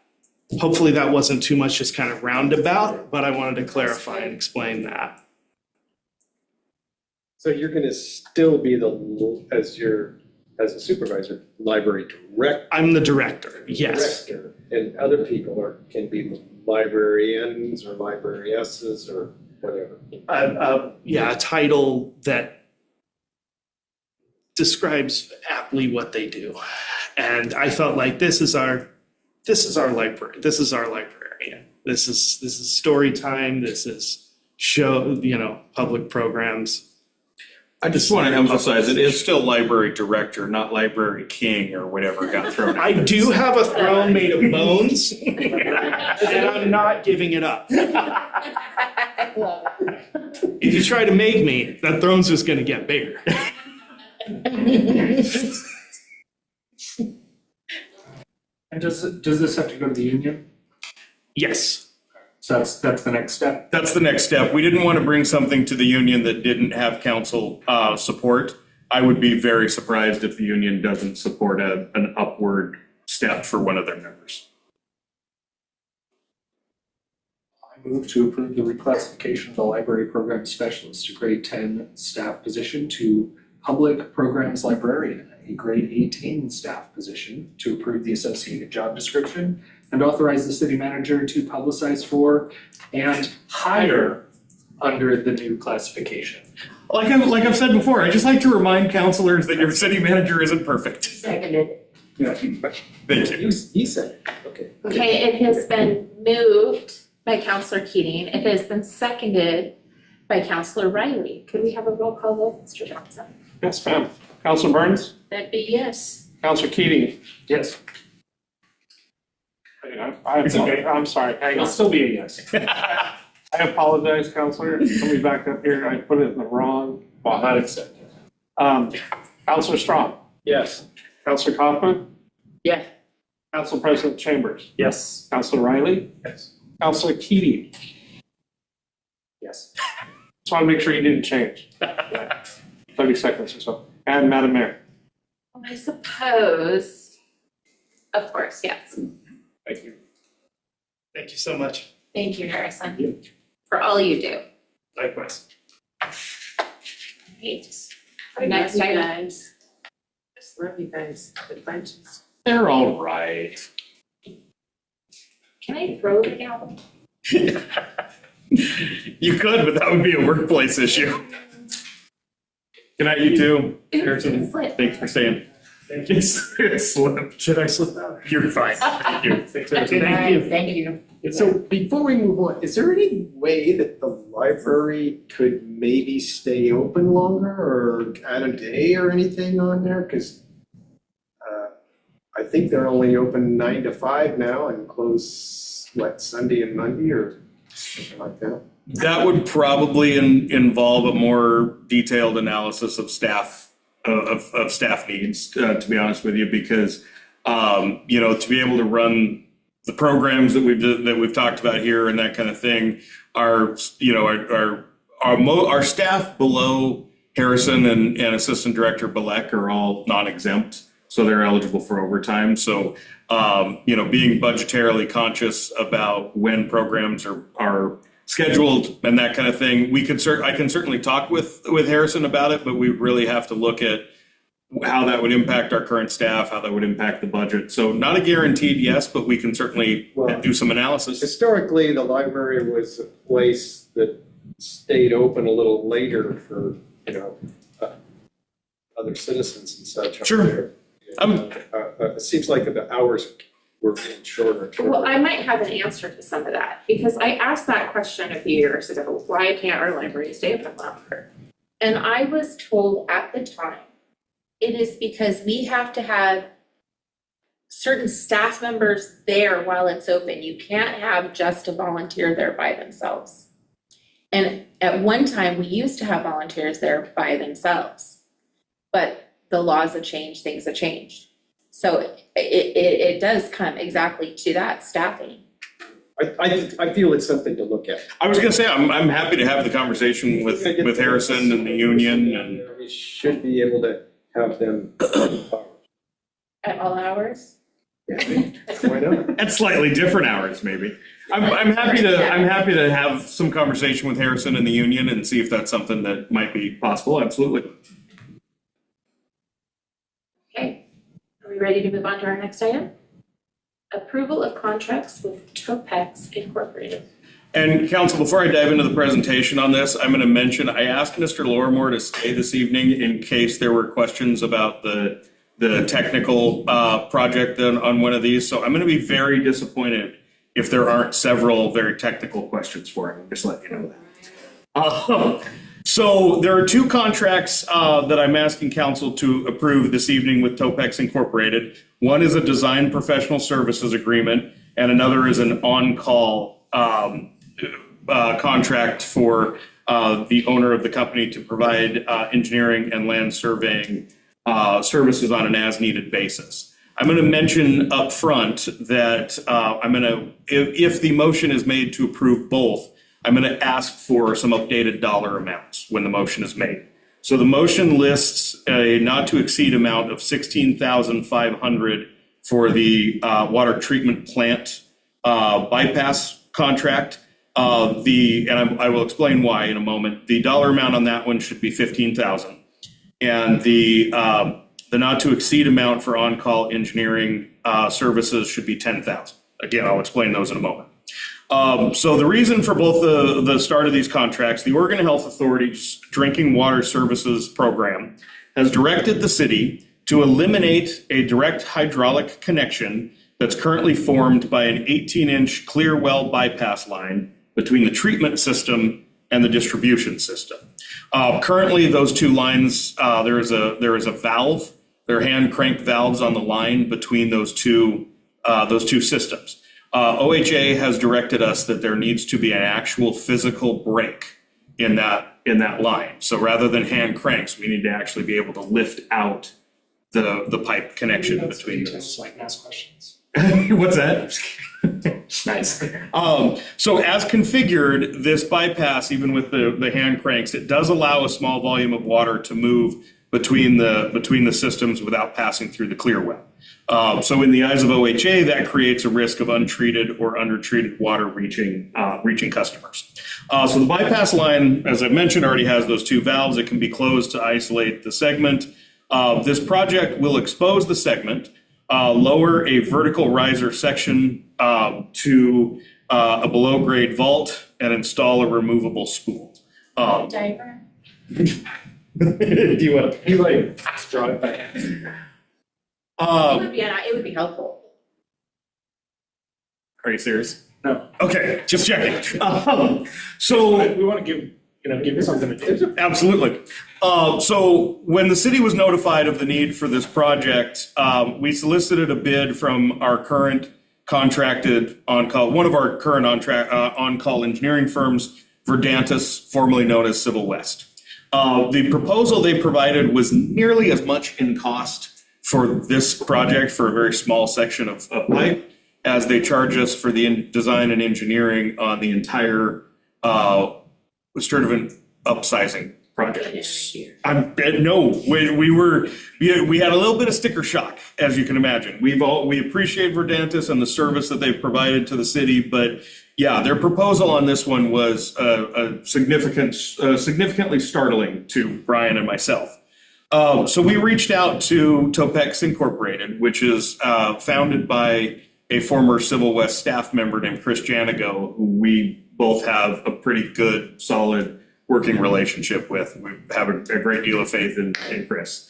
So he provided us the proposal to complete the design engineering project. That's the $15,000 that I mentioned, the updated number. The reason for that is in Chris's proposal, he mentioned reimbursable expenses. And I wrote this RCA after I wrote the one that we'll talk about in a moment with Scott Edwards. They don't include reimbursable expenses in their costing. They give an estimate of what they expect those to be, but they would be on top of the project cost.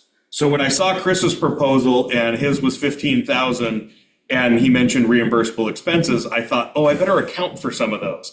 Come to find out, he had already done so. So the $15,000 that he mentioned included an estimate for reimbursable expenses. So the other contract that's before you this evening for Mr. Janigo, as I mentioned, it would be to provide on-call engineering services to the city. We have two firms that are currently on contract with the city, Verdantis, as I mentioned earlier, and Dyer. Thank you, Brian. Dyer Engineering. Dyer's based out of Albany, so we've utilized them a time or two, but for projects that are small in scope, local, it's easier for projects that are smaller in scope. It's easier to work with a local contractor. So the experience that we've had with Mr. Janigo, our confidence in his abilities and knowledge, And the fact that he's local made sense to add him. We will still be retaining Dyer and Verdantis. They are similarly on call, so we only remit payment to them when we assign a project to them. So this won't be adding, expense to the city. It's really, if we have a project, it would go to one of these three firms. So the on-call contract does not add any additional expense to the city. It authorizes us as staff to be able to assign work to Mr. Janigo up to a maximum amount. But that's work that similarly could go to Verdantis or Dyer. Madam Mayor? Now, this is just for the engineering of it and the land surveying, not actually the work. Correct. Yep. And that was, to your point, Madam Mayor, that was why the cost of the initial proposal was a little startling to us. And that's why you can't draw me a diagram. So the reason that I'm asking for the increase from the initial dollar amount proposed on the on-call services is Mr. Lorimore and I already have a project we'd like to assign Mr. Janigo that would probably have taken up a good portion of the initial 5,000 that we anticipated. So we're asking for authority for a little bit more so that after he completes that project, when the next one comes up that we feel is in his ballpark, we have some additional authority there to provide additional work to him should it come. But you don't actually have to come to us with that because you have authority for anything under 25,000. And that's correct. The reason I'm bringing this one to council, even though it's under 25,000, great question, thank you, is that we're adding a contractor that could be designated as engineer of record. So I felt that it was best to have council give approval to add somebody that would be working on the record for the city. So you are correct. I can continue to increase that amount as work becomes available up to 25,000 without necessarily needing to come back. Mr. Lorimore, do you have anything you would like to add to that presentation? I will just segue into, the explanation of this is the sticker shock for the project was imminent. It's supposed to be a remotely quick project. We figured that, up to $100,000. Yes, that's a good chunk of change, but it's something the Oregon Health Authority said we need to do. So ballpark, we figured around under $100,000 to do it completely. For engineering and the construction, the entire project. When we received their estimate or their dollar amount that they were requesting, we were very, very, very, very shocked by it. Do you Point feel being, comfortable sharing how much that was? it was initially what we were told by Verdantis was $65,000 to engineer the project. We were looking at total to be, like I said, roughly $100,000, hopefully under. Verdantis purchased Civil West, and during their buyout, we lost 3 engineers that we had a good working relationship with through former Civil West. Mr. Janigo is one of those that went out on his own, and we have what we feel is a good professional working relationship and trust. We asked Mr. Janigo to review what his idea would be for a cost estimate, and it was a savings of $50,000. We found that having a good working relationship with our engineers is it's pivotal. New face of the company, things have changed a little bit. We'd like to continue the relationship with them, but the point being is we have to look out for the city's best interest, and that is why we asked for a second opinion. We appreciate you guys not just gave it into our absorbent amount just because we want that history. So this whole project is the water treatment Correct. plant. Okay, not out by the Select. Correct. You're just digging a hole, putting this in, and then you'd be able to pull out the whatever it is you're going to put in. Removal piece, put removal piece back in when we need to utilize it. What, just to utilize it, it's kind of an auxiliary. It kind of sounds interesting, and we were shocked when we were told we need to fix this too, because over the duration of 50 some years, it has not been an issue, but it became an issue. But we need to be in compliance jump through all the hoops. So if we don't do this, there's gonna be, we can't. We're out of compliance We with don't wanna be out with of the health compliance. authority. Yep. One of the problems is with crumbling infrastructure in many places, 2 valves is not enough to prevent water contamination. They found out in a number of situations. And as much Needs to be a as clean break. as much as we may have felt that the project wasn't one that we would have determined as a priority, we would Right. rather not be a city that finds itself in the news. Yeah. Yeah. And to Brian's point, we need to be in Energy savings, compliance sorry. with the, yep, absolutely.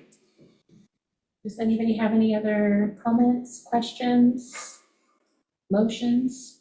I move to approve and authorize the city manager to execute a design professional services agreement at an amount not to exceed $15,000 with Topex Incorporated for the water treatment plant bypass isolation spool project, and to further approve and authorize the city manager to execute a consultant services agreement with Topex Incorporated at an amount not to exceed $10,000 for on-call engineering and land surveying services. Second. Okay, it has been moved by Counselor Keating. It has been seconded by Counselor Strong. Can we have a roll call vote, Mr. Johnson? Councilor Burns, Yes. Councilor Kaufman, Yes. Councilor Riley, Yes. Council President Chambers, Yes. Councilor Strom, Yes. Councilor Keating, Yes. and Mayor Mintz. Thank you all. Thank you. Great. Next one is, I was waiting to draw something.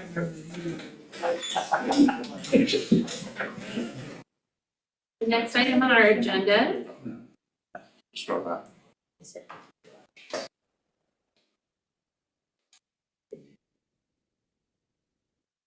Are we ready? Great. Okay, the next item on our agenda is Scott Edwards Architecture Contract, Public Safety Building. Thank you, Madam Mayor. Councilors, you'll remember Sid Scott and his team. They've been working with the city for a while on design plans for the city-owned building located at 222 Northeast Highway 20. That building's had a few names and nicknames over the years, but that's the building that has been envisioned as the future home of the Toledo Police Department. So last year, in the 2025 legislative session, the city submitted a capital budget request to the state legislature to help design. 2026. We did it in both years. So the first request was 2025. That request was not fulfilled, but the city had received positive feedback from our representative. And the hope was that the request would be able to be approved in 2026. However, over the course of the calendar year of 2025, the city went through a change in design intent of the building. It became a combined police station and city hall. And while we didn't increase the request, the dollar amount, we did the request, again, as Council President Chambers was saying, in the 2026 legislative session. And that request was again not funded. And one of the pieces of feedback we got was there had been the change in use. Council consensus since then has been that desire is to not move City Hall, right, Brian? Brian? Out of our current location. And so we need to return to a floor plan that accommodates the police department as the primary tenant of the building and address the additional space that may or may not be fully incorporated by the police department use. One of the other items that we were notified as a city, actually while I was in Ashland for the state conference, was that we have been awarded a $1 million grant from the Federal Emergency Management Association, FEMA, that was applied for in 2024. So it took 2 years for us to get notice of the award. But that grant is to support the establishment of an emergency operations center for the city that would be activated in times of could be weather emergencies, natural disasters, but it would be the place where the City of Toledo public safety divisions, the executive department, county, state could all work from one location to address the emergency.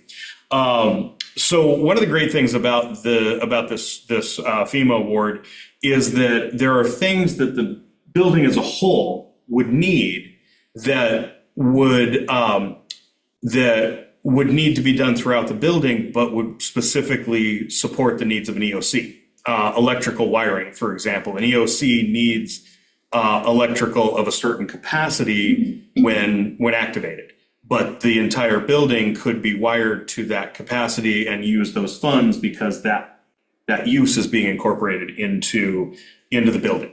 So there's an opportunity because to be very honest, the cost of an EOC, if we were just to build that out, would probably not be the full $1 million. But we can utilize some of those funds in other ways throughout the building that ancillarily support the EOC.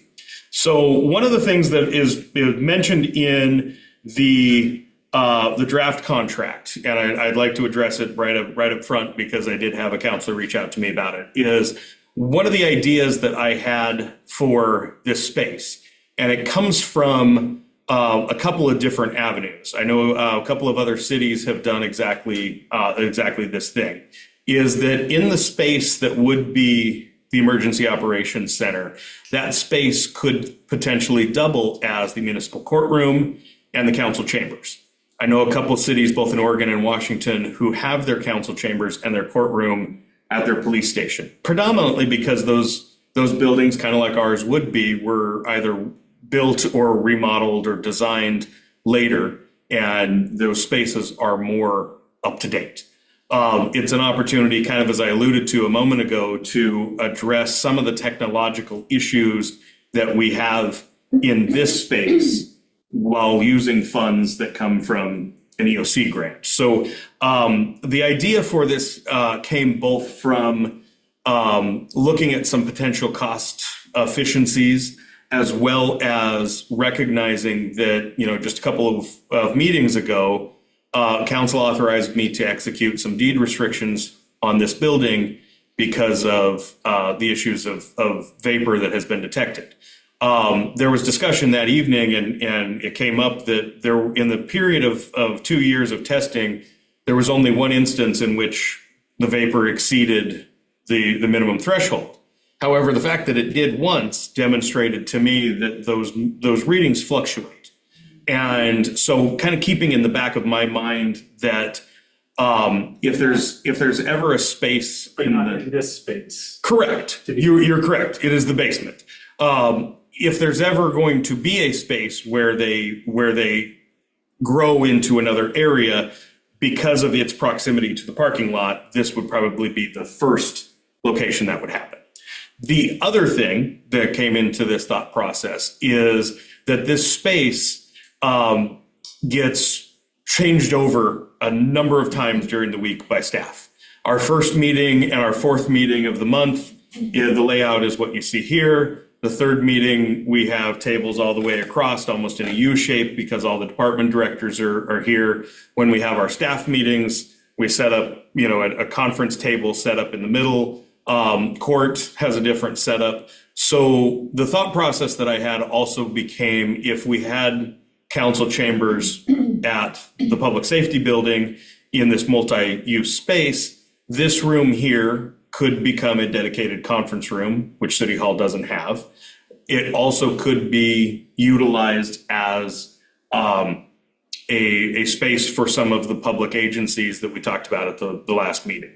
With all of that said, I do recognize that a big part of the desire to keep the council of the City Hall in this building was to not move the government presence off of Main Street. So I wanted to address the concern that a council member brought to me this week, and mentioned that if there is a consensus by council that, hey, we don't want to move the council chambers, we want to remain on Main Street, then we're still going to build out an EOC at the police station. We could look at other uses of that space, because the hope is that it very rarely is ever used as an actual emergency operations center. So we could still look at other uses for it when it's not fulfilling that purpose. I am happy to take the direction from council this evening if there is a consensus that no, we want to keep the chambers where they're at.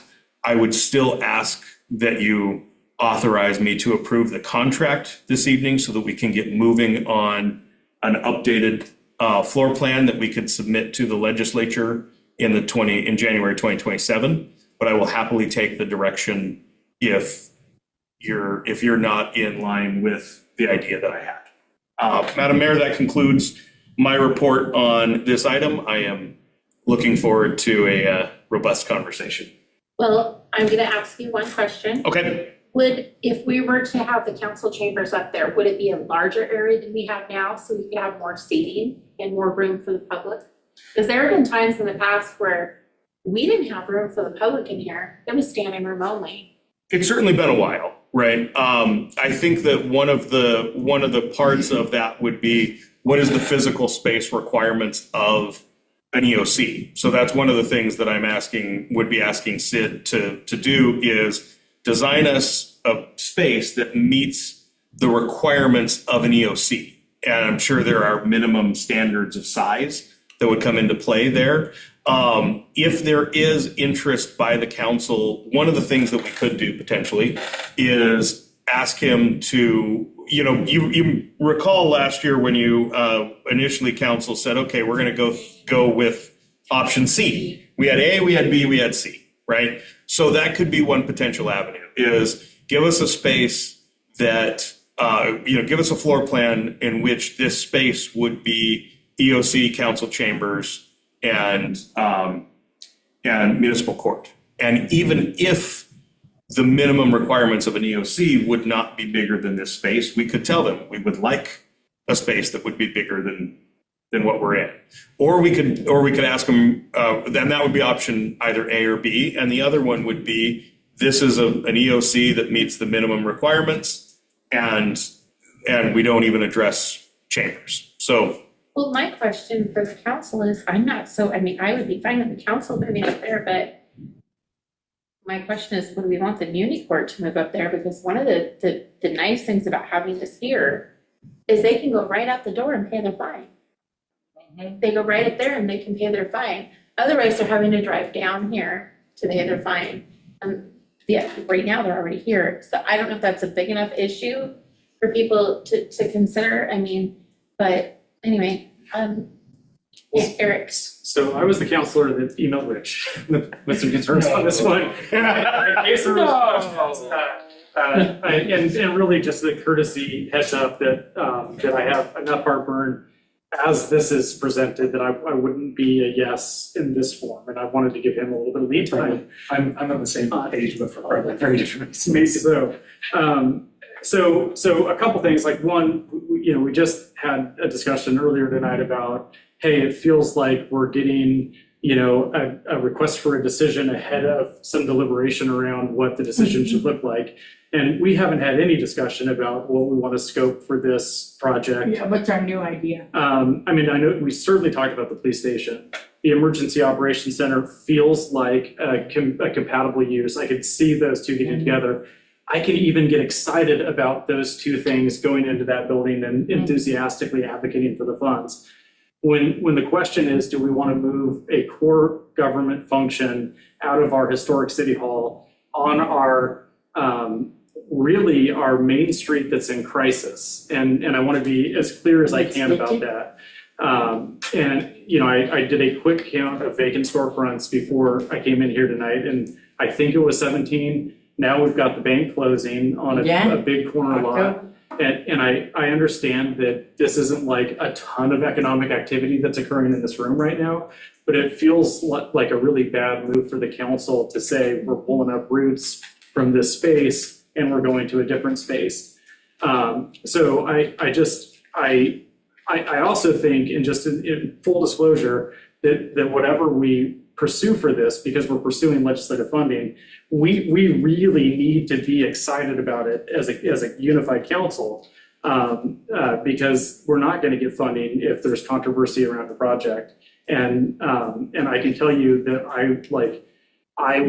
as a city councilor, I will advocate publicly that we should not move our core government functions from this council chambers. And so that's just, again, I told you guys when you interviewed me that I'd never leave you guessing.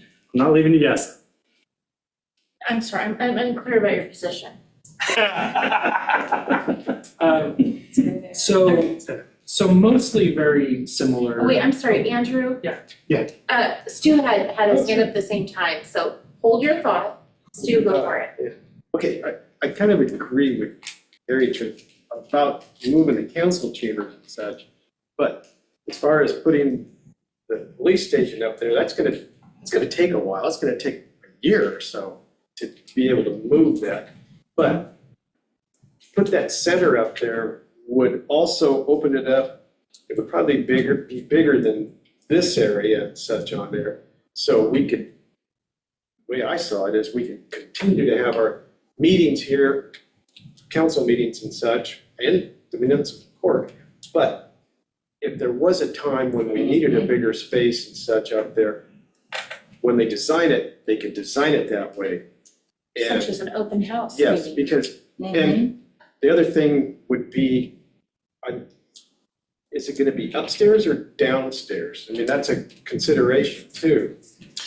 I think primarily whether it's envisioned as strictly an EOC or it's would be the primary chambers. I would envision it being on the main floor because if it's an EOC, it's going to be operating during an emergency. If that emergency was an earthquake or something that would have impacted one of the other floors. So I do envision it, whichever it is, on the main floor. Upper level of that building, as far as talking about the design and such on there. Yep. It would be big enough so that we could incorporate it so it might look like a council chambers, but we'd keep our regular meetings and such here. But if it didn't need to be moved and have a stage or whatever, and all the acoustics and such we could talked about, because I know when we meet at the fire hall, the acoustics are not that good. Not that good. So if we could address those issues and such on there, so that when anybody wanted to have a meeting or whatever, it would work. I think that's definitely a direction that I can give the architect of saying, okay, the chambers are going to stay where they're at if that's what council decides. We want to have a space that could serve as both an EOC and a public meeting space, but its primary function will be as an EOC and the chambers are going to stay where they're at. I think that's a very easy amendment to the plan that's envisioned. And would have very minimal impact in the work of Sid and his team. Yeah. Andrew. First off, I mean, I mostly agree. I think that the economic influence on Main Street that City Hall has is actually what happens upstairs, much more than what happens down here. Because, most of our businesses, most of our foot traffic is coming in here for things that happen upstairs, not for the very, few meetings that happen down here that drive public participation. I think what happens in here and kind of keeping city council and the municipal court and so forth in the space feels more symbolic than kind of practical solutioning. So I'm not so bothered by the idea of moving council chambers as long as we're keeping kind of the core city hall, city offices, city staff, things like that here. Makes a lot of sense to me. I don't love the idea of the EOC being single function, like a single use type of space up there. That's one of the concerns that I really have for it, because I know enough from past FEMA training and spending time in EOC type facilities that that's usually a decent capacity there are decent capacity requirements to that, and it's not often something that can be multi-purpose use without being built with that intention. So all that said, for just the aspect of city council here versus there, I think that's only a symbolic decision in my view. But where I do have, to use Councilor Chambers' term, heartburn, is more that our funding requests around this building are not treated as serious by our legislators. And I don't think that I'm comfortable with approving any steps toward planning that cost us money, because I feel that we have wasted tens of thousands of dollars of our budget because we didn't have the pulse of our legislators on whether something like what we are proposing is even potentially, going to be approved.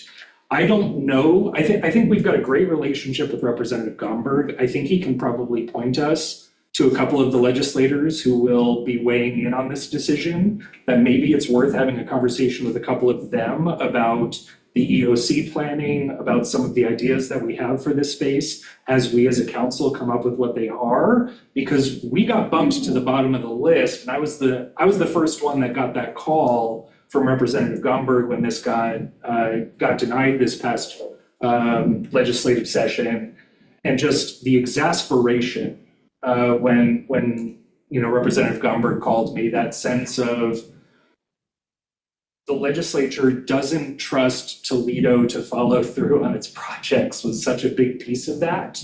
And a sense that we don't have a plan that we are communicating consistently is a piece of that. And so a lot of trust needs to be rebuilt. And some of that might require us to do a little bit of, the advocacy is really important, but we might need to do some kind of, groundwork before we get to the advocacy phase, just to find out what would get approved. What plan can we do that would actually not be just a waste of another $35,000 of floor plans? Because we spent a lot of time and a lot of money on a plan that was doomed from the beginning. Couldn't hear that. Listen.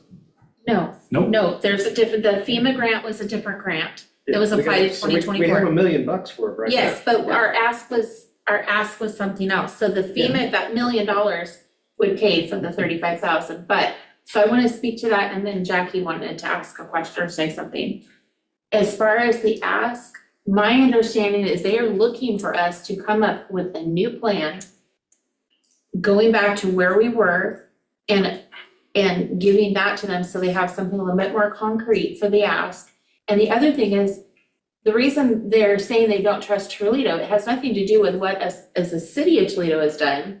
There are two other entities that have kind of Toledo in their name, that have projects that they've already received money for, and they have not completed those projects. It's all three. That's the same feedback that I got. Yeah. I know you had another counselor to go to. Yes. I'd like to add a couple of things really quick. Is the mayor and I had a meeting with Representative Gomberg up in his office, and I echo what she mentioned a moment ago, in that we asked him, if we were to come back with a new plan that was police department specific, and this is even before we knew that we got the grant. If we were to kind of tweak it again, do you feel like that would be negatively received? And the feedback that we got was no, because one, it's a completely new biennial budget year. Two, you will show that you heard the feedback that you received, and you've kind of gone back to more of an original ask. The other point that he brought up, and I think this is where this FEMA grant will be very beneficial for us, is we had been basically asking the state to fund the entirety of the project. And the point that he made is we really want to see other, we're not saying we won't be a majority of it, but we really want to see other funding sources. And so we have not only the $1 million FEMA grant, but we have $250,000 in the remodel fund for this building that we had not articulated to the state in our previous presentation. So we have addressed some of the concerns that were raised. Councilor Keating, the feedback that you got about there, and the mayor as well, there are these other agencies that have Toledo in their name. I think the point that you made, and we did talk with Mr. Gomberg about that as well, of can you help us between now and next January, get some meetings with those folks where we can be able to say, hey, we are our own entity. We are separate from the others. He did mention, and this is why while I understand your heartburn, why I hope we can still move this forward, is one of the pieces he gave us is, yeah, I can do that, but you will need to come to them with your plan. And I think there's a strong consensus among council that you wouldn't want us to go back with floor plan C, right? So we do need to have a plan that we can present to present to the legislature if we are going to try to go back and do that. If all we were to do is say, okay, we're going to take this FEMA grant and set up an EOC, sure, we'll have it in a building that's otherwise, in a shell, right? So I very much understand and acknowledge the heartburn, but I do still advocate that we need to go forward. Madam Mayor, I would clarify one thing that you mentioned a moment ago. This FEMA grant doesn't go to this design. The grant has to be for the construction of the building.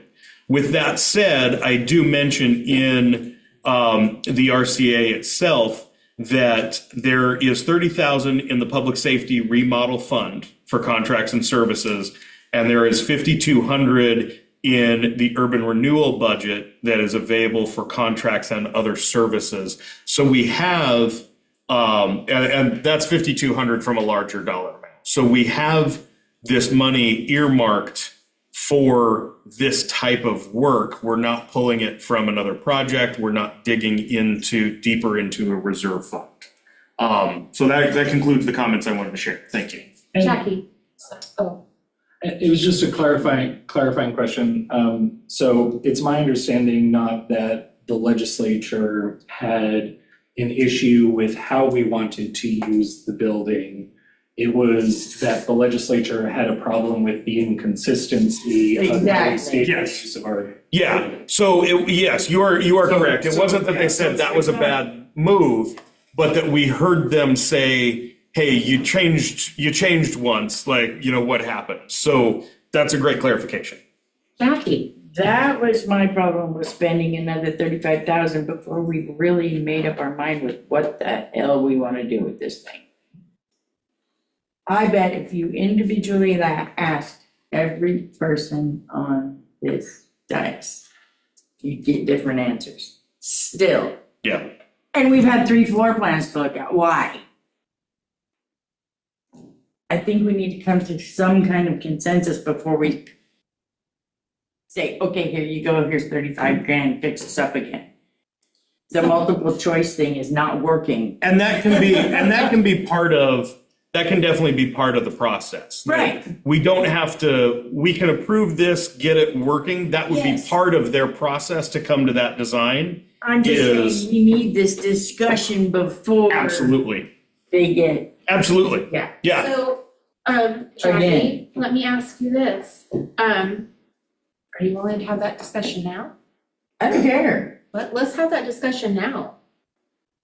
What do My you want first there? thing is we should not, absolutely not, move integral city services from this building until there is another plan that is socially acceptable by this community for a use for this building.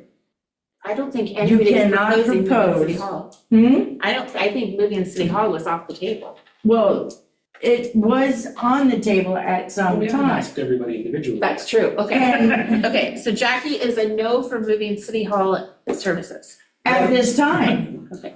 Madam Mayor. If we were gonna bring the Historic Center and the Railroad Museum and Chamber of Commerce into this building, that might fly with the community.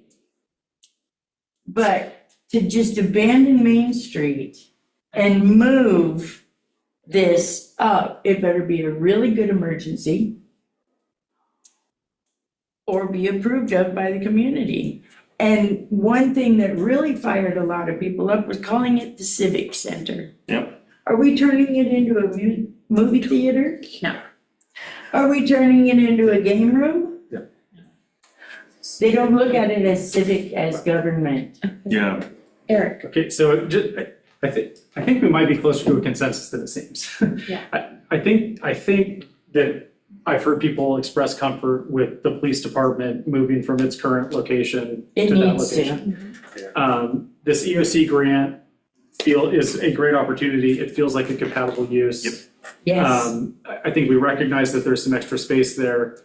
If that space can be configured as meeting space, that's available to the community.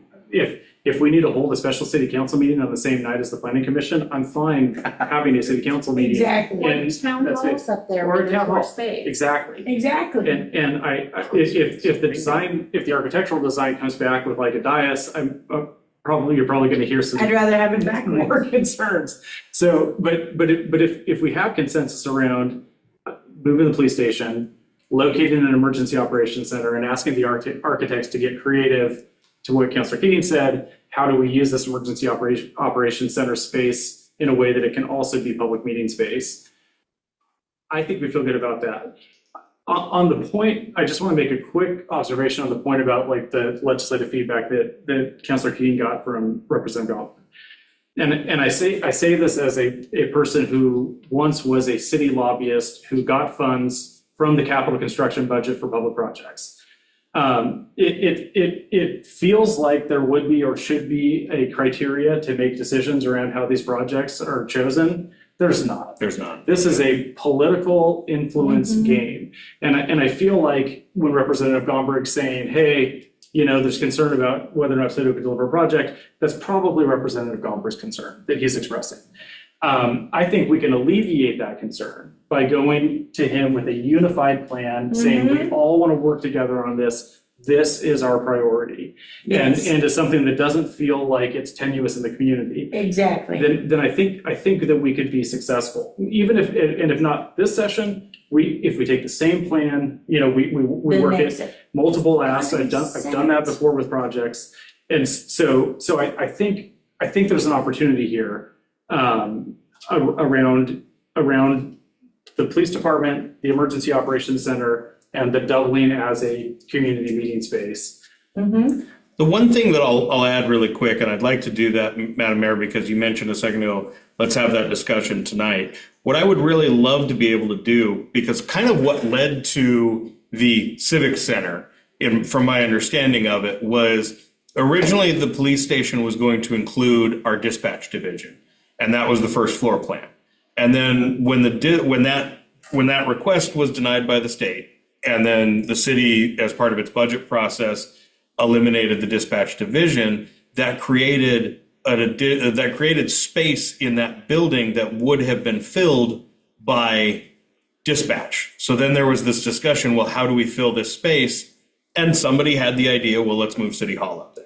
So the reason I bring that back is before we have a discussion about what else could fill the building, without getting necessarily a full floor plan, what I'd like to ask Mr. Scott, if the contract is approved tonight, is how much square footage, we know what the square footage of the current building is. How much square footage would the police station and an emergency operations center take up?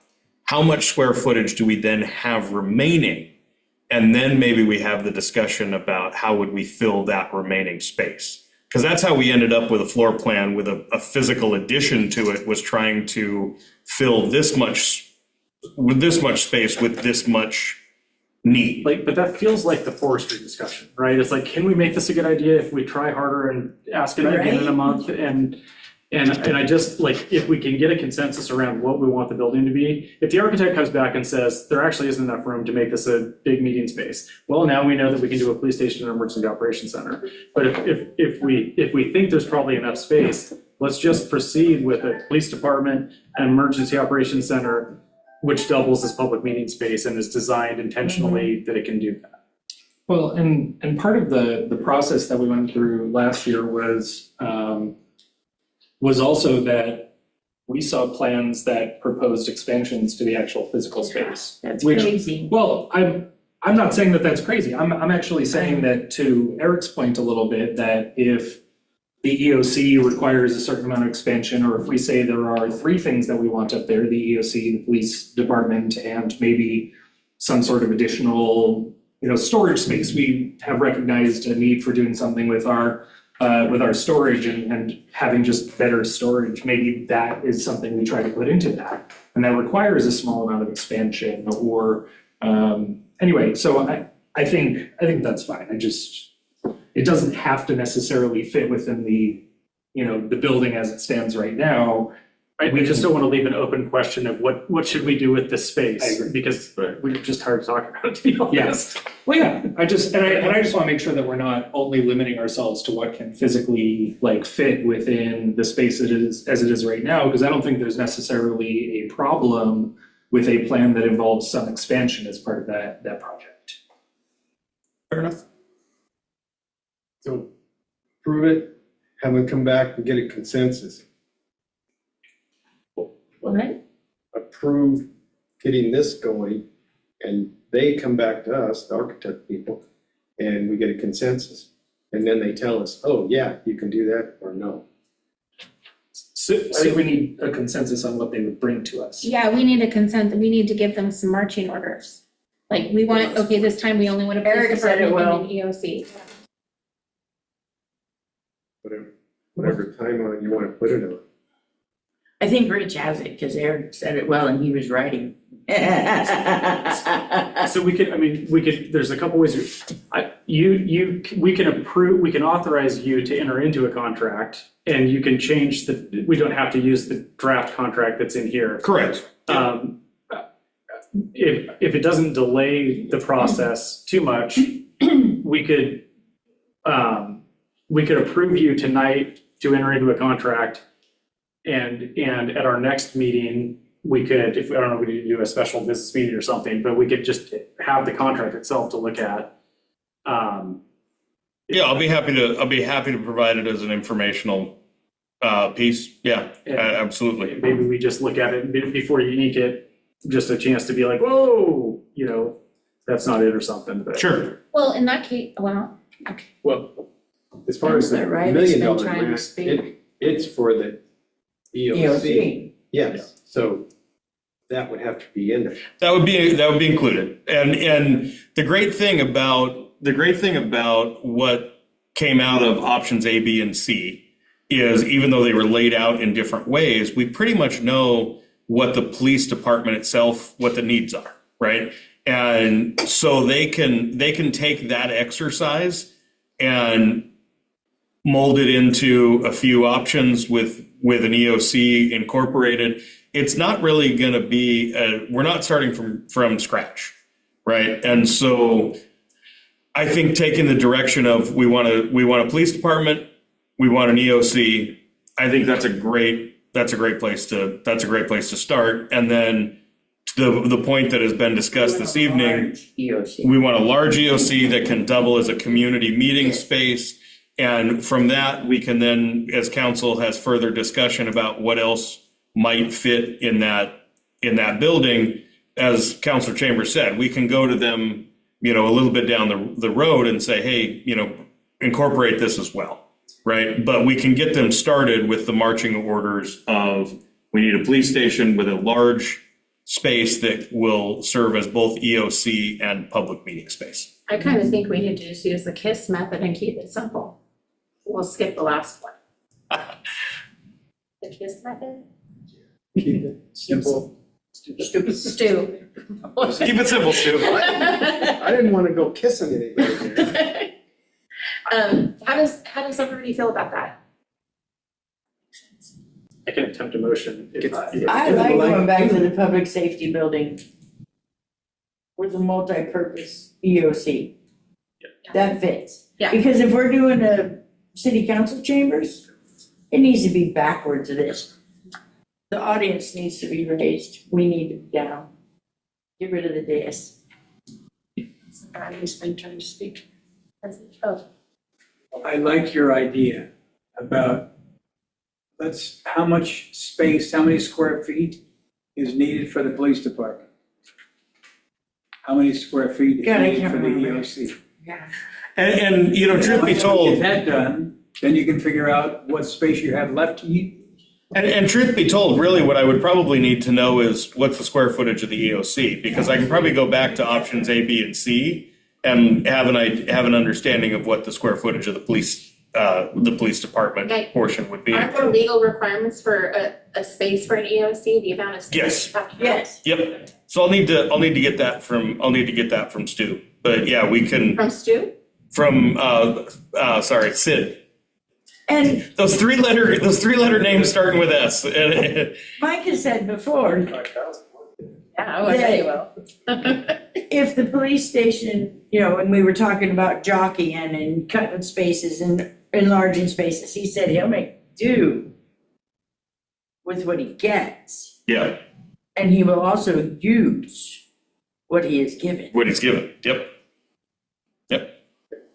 So, I believe the council president wanted to attempt a motion. I'm gonna try. So, and if this motion works how I want it to in my brain, maybe we don't even need to see contract, because we can just handle the sidebars and motion. Sure. But I move to approve and authorize the city manager to execute a design professional services agreement with Scott Edwards Architecture at an amount not to exceed $35,200 for an updated design and cost estimate for the Toledo Public Safety Building to include a police department, an emergency operation center that could double as a community meeting space.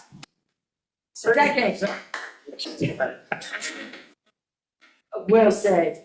All right, it has been moved by Council President Chambers. It has been seconded by Councilor Kaufman.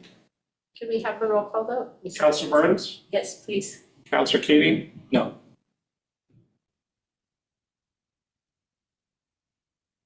Councilor Riley, Yes. Councilor Kaufman, Yes. Council President Chambers, Yes. Mayor Mix. Yes. Did you get Oh, yeah, you did. Councilor Strong? too. Sorry. I thought I did, I apologize. He was a yes. So just to be clear, Councilor Keating, you said no? Yes, correct. For a very specific. It's weird because I hear it coming from over here, not from over here. So that's why I wanted to make sure.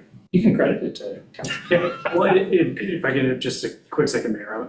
So I don't want to talk about this topic anymore, but I do want to check in with Councilor Keating on Yeah. your vote, because I do think it is important, I think it's important that if we pursue this with the legislature, that we're all on the same page with it. So I didn't know if your objection was such that that wouldn't be the case, or. We started down a path in this conversation that I felt like we were going to kind of discuss collectively and perhaps more individually, kind of going down the line. And I think Councilor Kaufman kind of kicked that off with the idea of, if you ask each of us what we would do with that building, we didn't do that, right? And so the only thing I don't like about the motion, and it's not that I won't 100% stand behind it, I only oppose that we were very specific about the use of the space in the motion.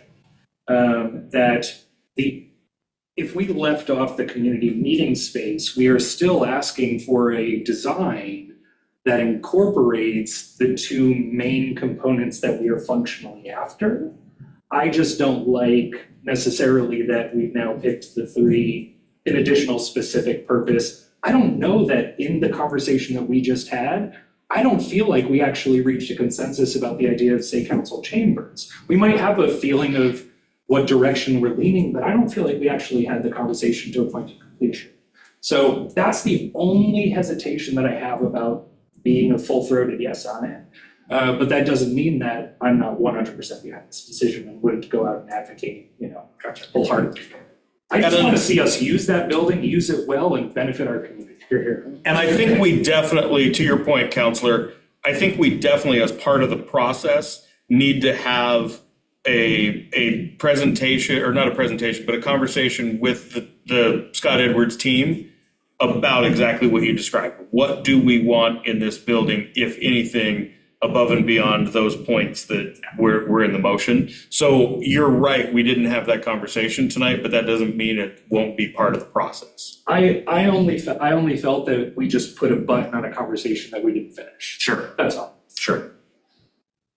take your temperature. Yeah, I'm good. All right, I thought that's what we decided to do. well, Was I put a button on it and continue the And conversation. if we did, that's fine, I'll still support it. okay, I might be 6-1 outvoted on that, and that's Well, we fine. need to discuss it Yeah. more. all right.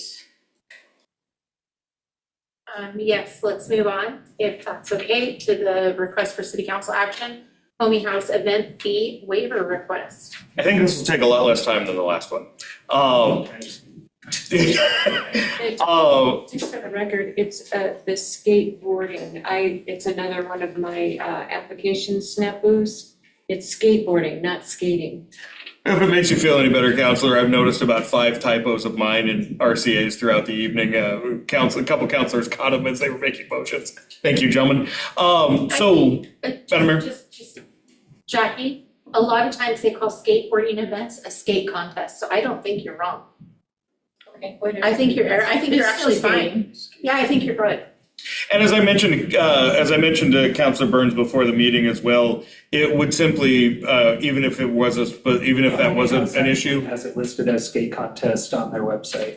Yeah, it would just have been a Scrivener's error, so it wouldn't impact the outcome of the presentation tonight. So, Homie House has submitted a event permit to host, and I did call it a skateboarding contest in the background. So they have applied to host a skateboarding contest at the Toledo Skate Park on Saturday, August 22nd. The application has been reviewed and approved by city staff. Pursuant to the city's master fee schedule, an invoice for $25 was issued to the Homie House, which has requested a waiver of the fee. The application is for a single-day event that's held at the skate park. So under the terms of Resolution 1607 that Council passed earlier this year, that resolution applies to extended duration events held at Memorial Field. So this event was not automatically eligible for a fee waiver that I, as the city manager, could approve. So the authority to grant the requested waiver is vested with the council. So I bring it to you this evening and ask for your consideration to authorize the staff to waive the $25 event application fee for Homie House. I thought about that too, but. I move to approve a waiver of the city's special event fee as requested by the Homie House for the August 22nd, 2026 Toledo Skate Contest. Yeah. Like roll call vote, Mr. Johnson, I'm sorry, it has been moved by Councilor Keating, it has been seconded by Council President Chambers. Councilor Burns, Well, if I can, yes. Councilor Strong, Yes. Councilor Kaufman, Yes. Councilor Riley, Yes. Council President Chambers, Yes. Councilor Keating, Yes. Madam Mayor. Yeah.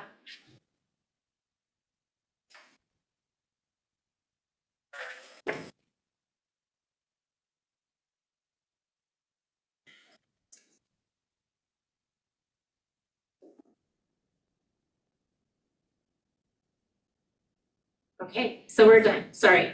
Now we get to move on to staff reports. Oh, yeah. F, 7F. F. All right, Council, as I mentioned earlier in the meeting, this is an RCA asking for approval of the mayor's nominations for the contributions committee. I have copies of the RCA if anybody requests them. I'll read it in to the record and share the recommended motion. Mr. Keating? I didn't notice this until just now. It is listed as me being nominated in the description, but not in the motion. Am I being nominated? Where is it? You know what? I simply skipped over, so we'll need to add you. I skipped over that in the motion. My apologies. If there's an agenda item somewhere, or an RCA, scroll. We voted to add this, so it's probably not, is it? It's not in the packet. It's showing up there now. It's there. It's in the. What page? So apparently, once it got approved, we didn't need to republish it. So anyway, let me go ahead and read this into the record since it was just added today. In May 1999, the Toledo City Manager promulgated Policy 902 pertaining to city enhancement and in-kind services. This policy established the Contribution Review Committee, which is made up of one member of the City Council, one member of the city staff, one Budget Committee member, and two at-large citizen members. In April 2023, the Toledo City Council adopted Resolution 1511, which renamed the above referenced policy as the Contributions Committee and established term periods for the three citizen members. Specifically, one citizen member was assigned a term expiring December 31, 2024, and the Budget Committee member and the other citizen member were assigned terms expiring December 31st, 2025. I would note there that those were 3-year terms when they were created. Barry Brewster and Jim Chambers previously filled the Budget Committee member seat and citizen member seat expiring December 31st, 2025, while the second citizen member seat was vacant. Due to the described membership status of the committee, all 3 seats are currently vacant. With this RCA, Mayor Tracy Mix hereby nominates Councilor Andrew Keating as the City Council member, Jackie Burns as citizen member to the term expiring December 31st, 2027, Dakota McKnight Todd as Budget Committee member, and Stephanie Smith as citizen member to terms expiring December 31st, 2028. In considering these nominations, Mayor Mix gave priority to the order in which interest was expressed. Both Councilors Keating and Burns expressed interest in serving, with Councilor Keating doing so first, thus his nomination to the City Council seat. At the final Budget Committee meeting, Dakota McKnight Todd, Stephanie Smith, and Barry Brewster all expressed interest in serving on the Contributions Committee. Boy, did I double type that one. City Manager Hebner later contacted both, or that should be all 3, to confirm their continued interest. Dakota responded first and is thus nominated as Budget Committee member, while Stephanie replied second and is thus nominated as City member. Regarding the nomination of Jackie Burns, there is nothing in Policy 902 or Resolution number 1511 that limits a councilor from serving as a council or as a citizen member of the Contributions Committee. We do have precedent in the city for a councilor serving as a citizen member of a city committee, and thus Jackie is nominated to the citizen member seat based on having expressed interest earliest amongst the other applicants. So to recap, Councilor Keating as City Council representative, Ms. Burns and Stephanie Smith as citizen members, and Dakota McKnight Todd as Budget Committee member. Thank you, Councilor Keating, for pointing out a lack of information in the motion. I don't remember specifically expressing interest, but it does sound like something I would do. So. She did. Ms. Burns, did you have a? Well, I had talked with Cross, and he had told me that he was submitting his, I don't know what term, if it was application. Volunteer application, yeah. Okay, Yeah. To chair that committee. Well, one, Mr. Cross wouldn't be eligible to chair because that is the city council. Yeah. He did submit an application, but he was last amongst the applicants. And so, as I mentioned in the presentation, the mayor wanted to go with those in the order in which they expressed interest. So, If I may, I'd like to withdraw my name. Okay. Please. Okay. So, Madam Mayor, would you like to then go forward with a motion tonight for the other 3, or was there another member that you wanted to be considered tonight? I'm willing to consider Rob Cross for that other citizen member, or Andrew. Well, I was going to ask, and am I correct that Barry Brewster was the next, if we're using that process? Who did? Was Barry Brewster the next? First? Out of the other 2, Barry would have been first. So if you want to continue. Yes, I will be consistent. Let's go ahead and acquit Barry. Okay. So I'd like to read a motion that could then have, if so interested by council, could have a motion and a second as presented. So the motion would be to approve the mayor's appointments to the Contributions Committee of Councilor Andrew Keating as council member, and Dakota McKnight Todd, Budget Committee member, and Stephanie Smith, citizen member, to terms expiring December 31st, 2027, and Rod Cross as citizen member to a term. Barry Brewster, excuse me, thank you. And Barry Brewster as citizen member to a term expiring December 31st, 2027. Can we say so moved? So moved. Yes, absolutely. Was that a second, Mr. Riley? Thank you. Okay, it has been so moved by Counselor Kaufman, so seconded by Counselor Riley. Counselor Burns, Yes, please. Counselor Keating, I'm going to abstain from this.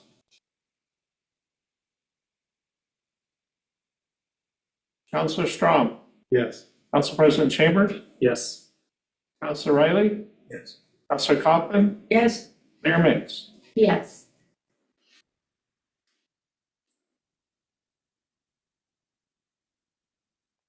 Six, zero. Great reluctance, I accept.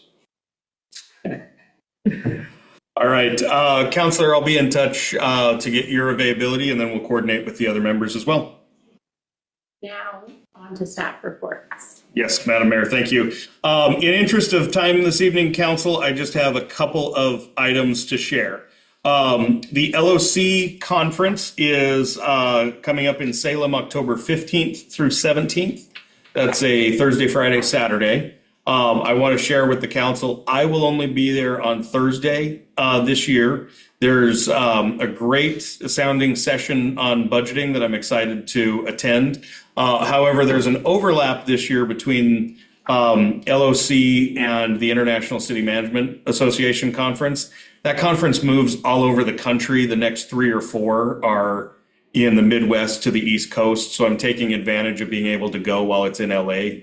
This year, I was able to get airfare for very minimal cost. So, but I am going to be attending on the 15th. Really excited to go to that session, but wanted to just mention to council the upcoming conference and ask if anybody knew this evening if they plan to attend. Mayor, Councilor Keating. Might. Okay. And something. Okay. didn't know yet. What's that? Don't know yet? Okay. Ms. Burns, was your hand up or was that just a posture? Okay. Mr. Riley, are you interested? Might, yeah. Okay. I'm a might. I'm a might. Okay. So I have 2 definites and 3 mights. So we'll follow up with you at the next meeting. I'd like to be able to get registrations in while it's still the early bird. And I do believe, I'll double check, but I do believe that the next meeting we would still be within that window. So if the 3 of you would check your calendars, October 15th through 17th. The other thing I want to mention, and this kind of cracks me up, to be very honest with you, in a mirthful way. We got notice from PERS recently that even though their guidelines seem to indicate that we only have to report for those individuals who work at least 600 hours a year, we were told that we have to report to PERS all income by individuals who are paid by the city, even if it's 1 meeting a month or a week. So for those of you that receive the stipend, I need to have you fill out a form that we would report to PERS. So I'll reach out to those that are currently receive the stipend and just arrange a time for you to come into the office and fill out the form. But I just wanted to let you know that though we were kind of like Brian with the water treatment plant project, we were a little surprised to be told that this was required. We have been told by PERS it is. So I'll be reaching out to those of you. And we have a couple relatively new counselors. So a couple of the counselors have waived their stipend. If you don't take the stipend, there's nothing to report. So to you gentlemen, I'll reach out to you, those that don't take it, and ask if you want to, those that are new, I'll reach out to you individually, ask if you want to waive it or take it. And if you take it, then we'll schedule the time for you to do the form. But just wanted to let you know why you'll be hearing from me in the near future on that. Paul? I just wanted to inform you, Rich, as well. LOC does not have an early bird registration. They don't? No, they don't. I'm pretty sure there was a date where it maybe they don't have official early bird, but I was pretty sure there was a point where it does go up. Right now, it's one price. Okay. Nothing listed. Okay. That's different. The only thing I would be interested in knowing if we're gonna register you is there's a mayor's workshop, if you wanna go to that. And there's councilor's workshop as well. Yeah, I'll go to the mayor's workshop. So I was on the planning committee for this year's, or for this conference, in terms of like selecting the various programs, work sessions, things like that. There's some really good stuff. Yeah. And one of the things that we did for this particular group was we tried to really reduce the number of sessions that were really just advertising pitches. Thank you, Jesus. I was the very, very outspoken one on that. Thank you. Sure. Rich, you were correct, September 11th is the cut. It goes up by $50. Yep. So yeah, we're the August 19th meeting, we're definitely still within that window. So The August 19th, oh yeah. the August 19th city council meeting. And then I after the last meeting, I got in touch with the port, and they're very excited that the city is considering participating in the wooden boat show. I do need to share, and I wanted to double check the dates before I said it at the last meeting, because the mayor was so kind enough to nominate the city manager to row the boat, as it were. I have actually, and I bought them while I was in Ashland for the conference. I actually have tickets to a couple of plays in the Oregon Shakespeare Festival the weekend of the boat show itself. I am very happy to assist in the building of the boat, but I will not be able to row it this year. I will put it on my calendar for next year. With that said, I did get the paperwork from the port that we need to submit to participate, and they do ask that we list the names of the individuals that will be in the boat. Andrew. Hey, you've got two going here for being nominated as something appointed to something you didn't nominate yourself. Are there counselors that are interested in participating in the wooden boat show on behalf of the If city? nobody else wants to do it, I will do it. Okay. I would much prefer Andrew on that boat. Well, you Nobody else has to steer. can have multiple people in the boat. There's up to 5 lines, believe it or not. So Yeah, but I am 2 people. I can relate to that. I will consider it. Okay. I gotta make sure I'm available. Yeah. That'd be great.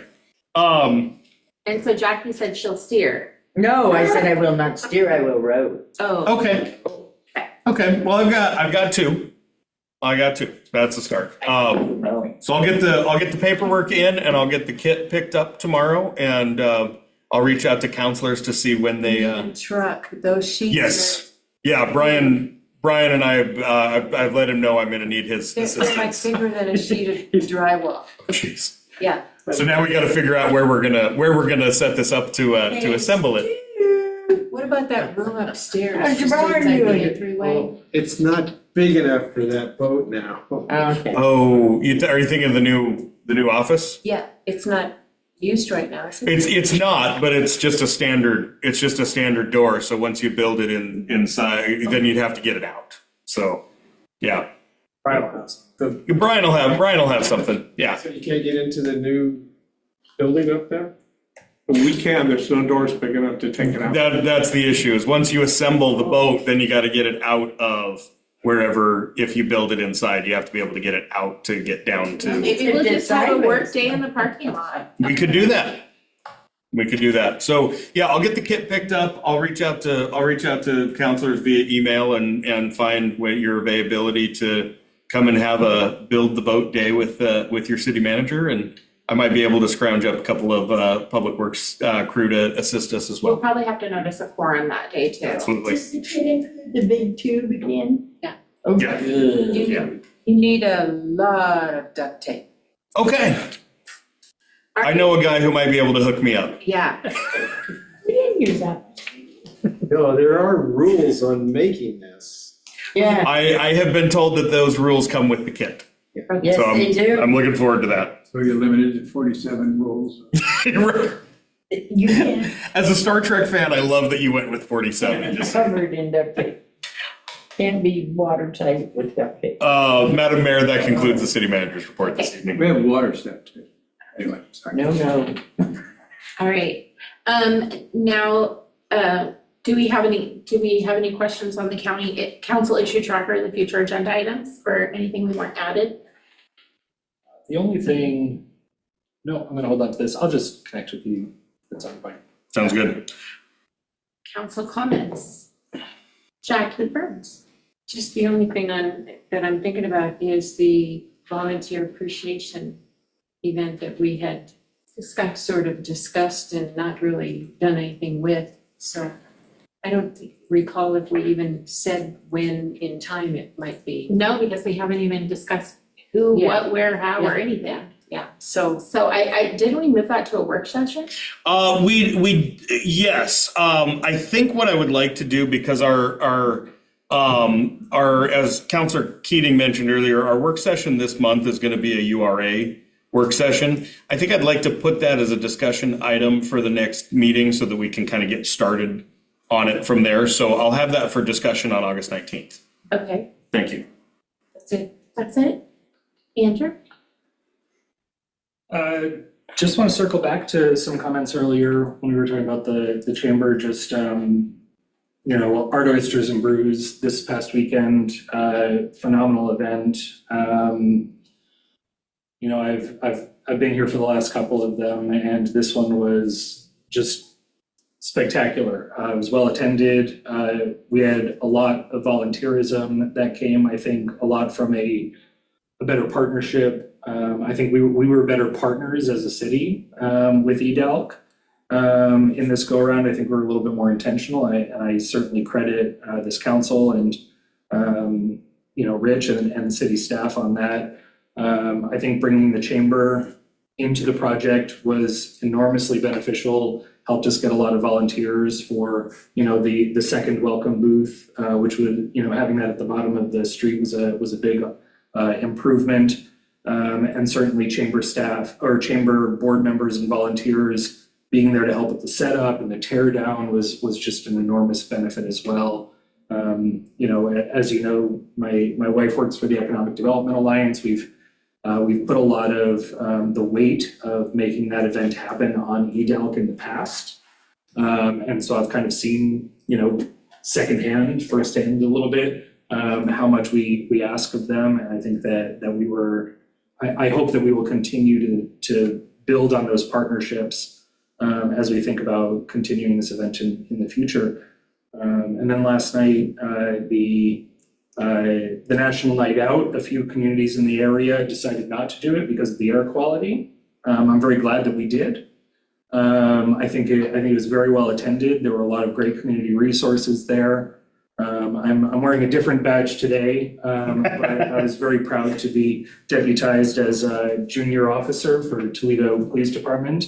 I think I gave out a record number of citations for a junior officer over the age of 40.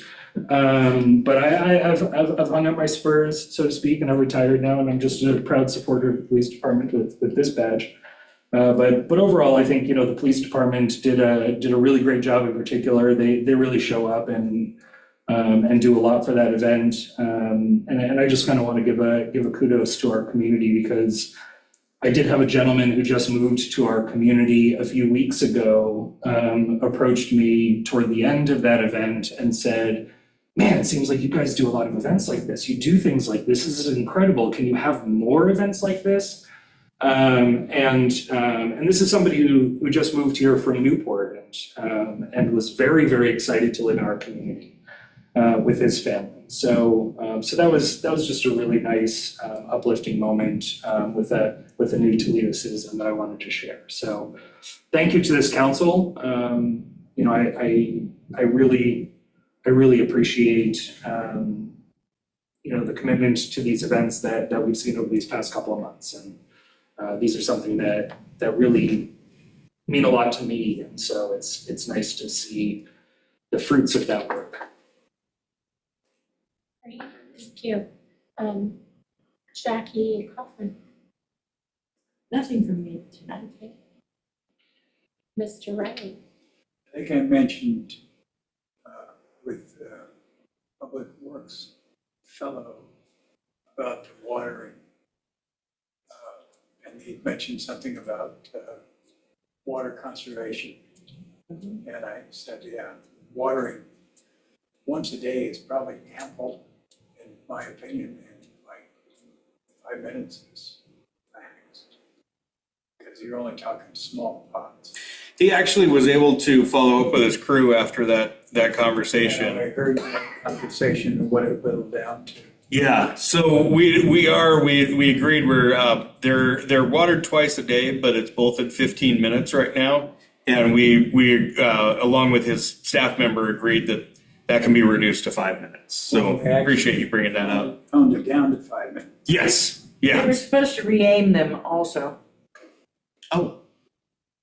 I don't recall that. I'll mention that to Brian. When some of the pots need the irrigation lines checked, because Okay. when the plants grow, they force out the irrigation lines. Yes. And when you can wash your car under the planter, it's not doing the plant as much good as it needs to, and it's wasting a lot of water. I will mention that to Brian in the morning. Thank you. We talked about it already. Oh, you did? So he Okay. may have already finished. Oh, very good. the part. Very good. But he was supposed to turn it down then too. Mr. Riley, was that all you had to comment? Okay. Stu? I also attended both events, the Oysters and Brew, and it was very successful. And there were a lot of people there. The music was great. The other event was the night out event, and I was able to go around and chat with a lot of the different people that were there. And one of them was the pool people, and they looked at the designs and such on there. They looked like they're getting ready to start moving on it. And so I would encourage the city to continue to work with them. The other was at the GP booth, where they were giving out some products and such on there. And was able to chat with a few of them, and I asked if they had any concerns or what we could do to kind of continue to work with Georgia Pacific and such down there. And they said, yes, we'd love to get that little bridge back open, and if the city could work with us to get that little bridge back open so that there'd be two ways across the sloughs and such on there. What little bridge? Down Down by the city shops, by the city they shop. closed that bridge. Yes. So that we might be able to partner with Georgia Pacific and such to get that bridge back open. It used to be a back way through town, cause you Yes, could it's drive good- that if you it's a needed good to. Extra way to get out of town if we needed to. Yes, All right. I did not realize that was closed. I'll look into that. yes. You bet. And that if we could work with Georgia Pacific, maybe get another FEMA grant or some other grant and such on there and put another $1 billion out, that would work. It'd help with evacuation and emergencies. Yeah, that's a great bent on that.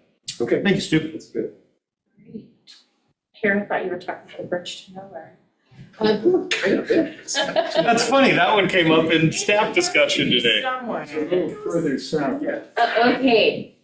I was just gonna echo the same thing that's been mentioned a few times. I thought our Oysters and Brews was a great event. We were leaving on Saturday afternoon, my son was like, is it okay if I walk down here tomorrow and just listen to music?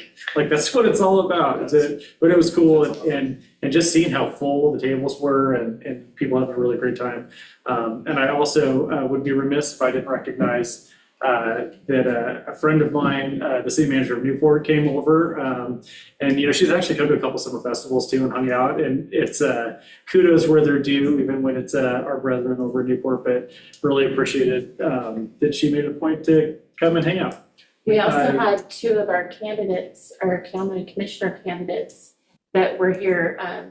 Well, I think both of them were both days, or was it just one day for Kristen?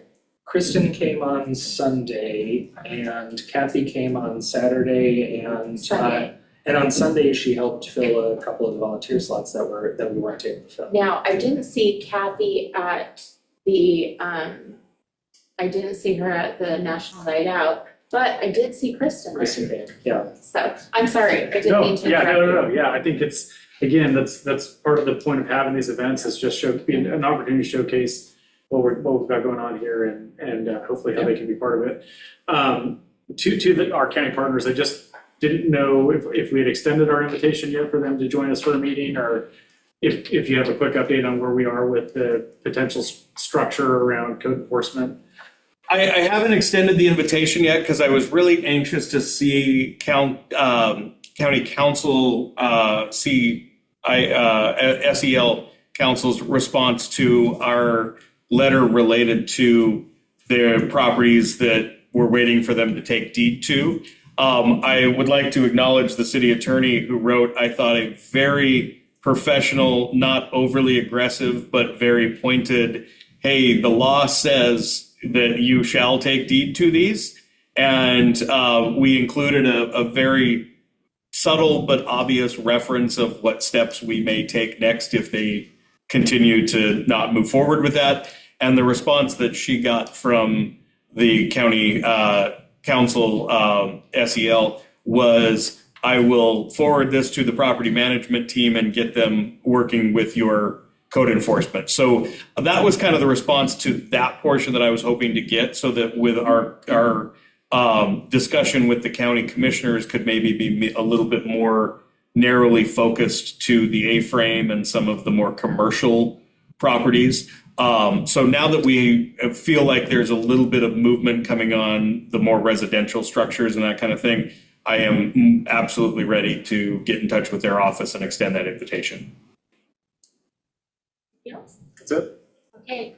I would like to echo what everybody else has been saying about the Art Oysters and Brews. This was actually my first Art Oysters and Brews. Last year, I was not well. I had had a major cardiac event the month before, and I had not recovered enough yet to be out that long. And then the year before that, I had had neck surgery and was not exactly able to do it. So I was really happy to be able to come this year. I was there both days. I was, really, it was great to be able to see people. I have all their dogs' names memorized. And it was great when the kids would come up with this or that. And it was just a great time. I enjoyed the food, the music, all of our vendors for the most part. And honestly, they were great. And there were so many volunteers. There were just so many people there that care about this event, the Art Oysters and Brews event, and also National Night Out. Same thing with Summerfest. I think we're starting to see volunteerism grow in our community a little bit. And the best thing that we can do as council is lead by example.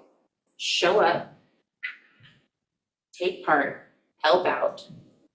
And we are the example for everybody else in our community.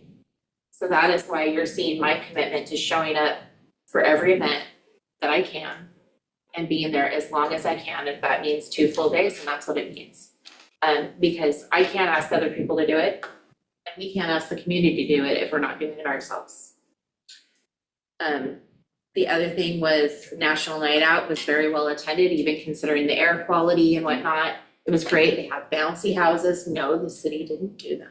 They were not ours. But we had bouncy houses. And it was just a lot of fun. Everybody just got there. Everybody was in just such a great mood. The city police, they were all teasing me. It was great.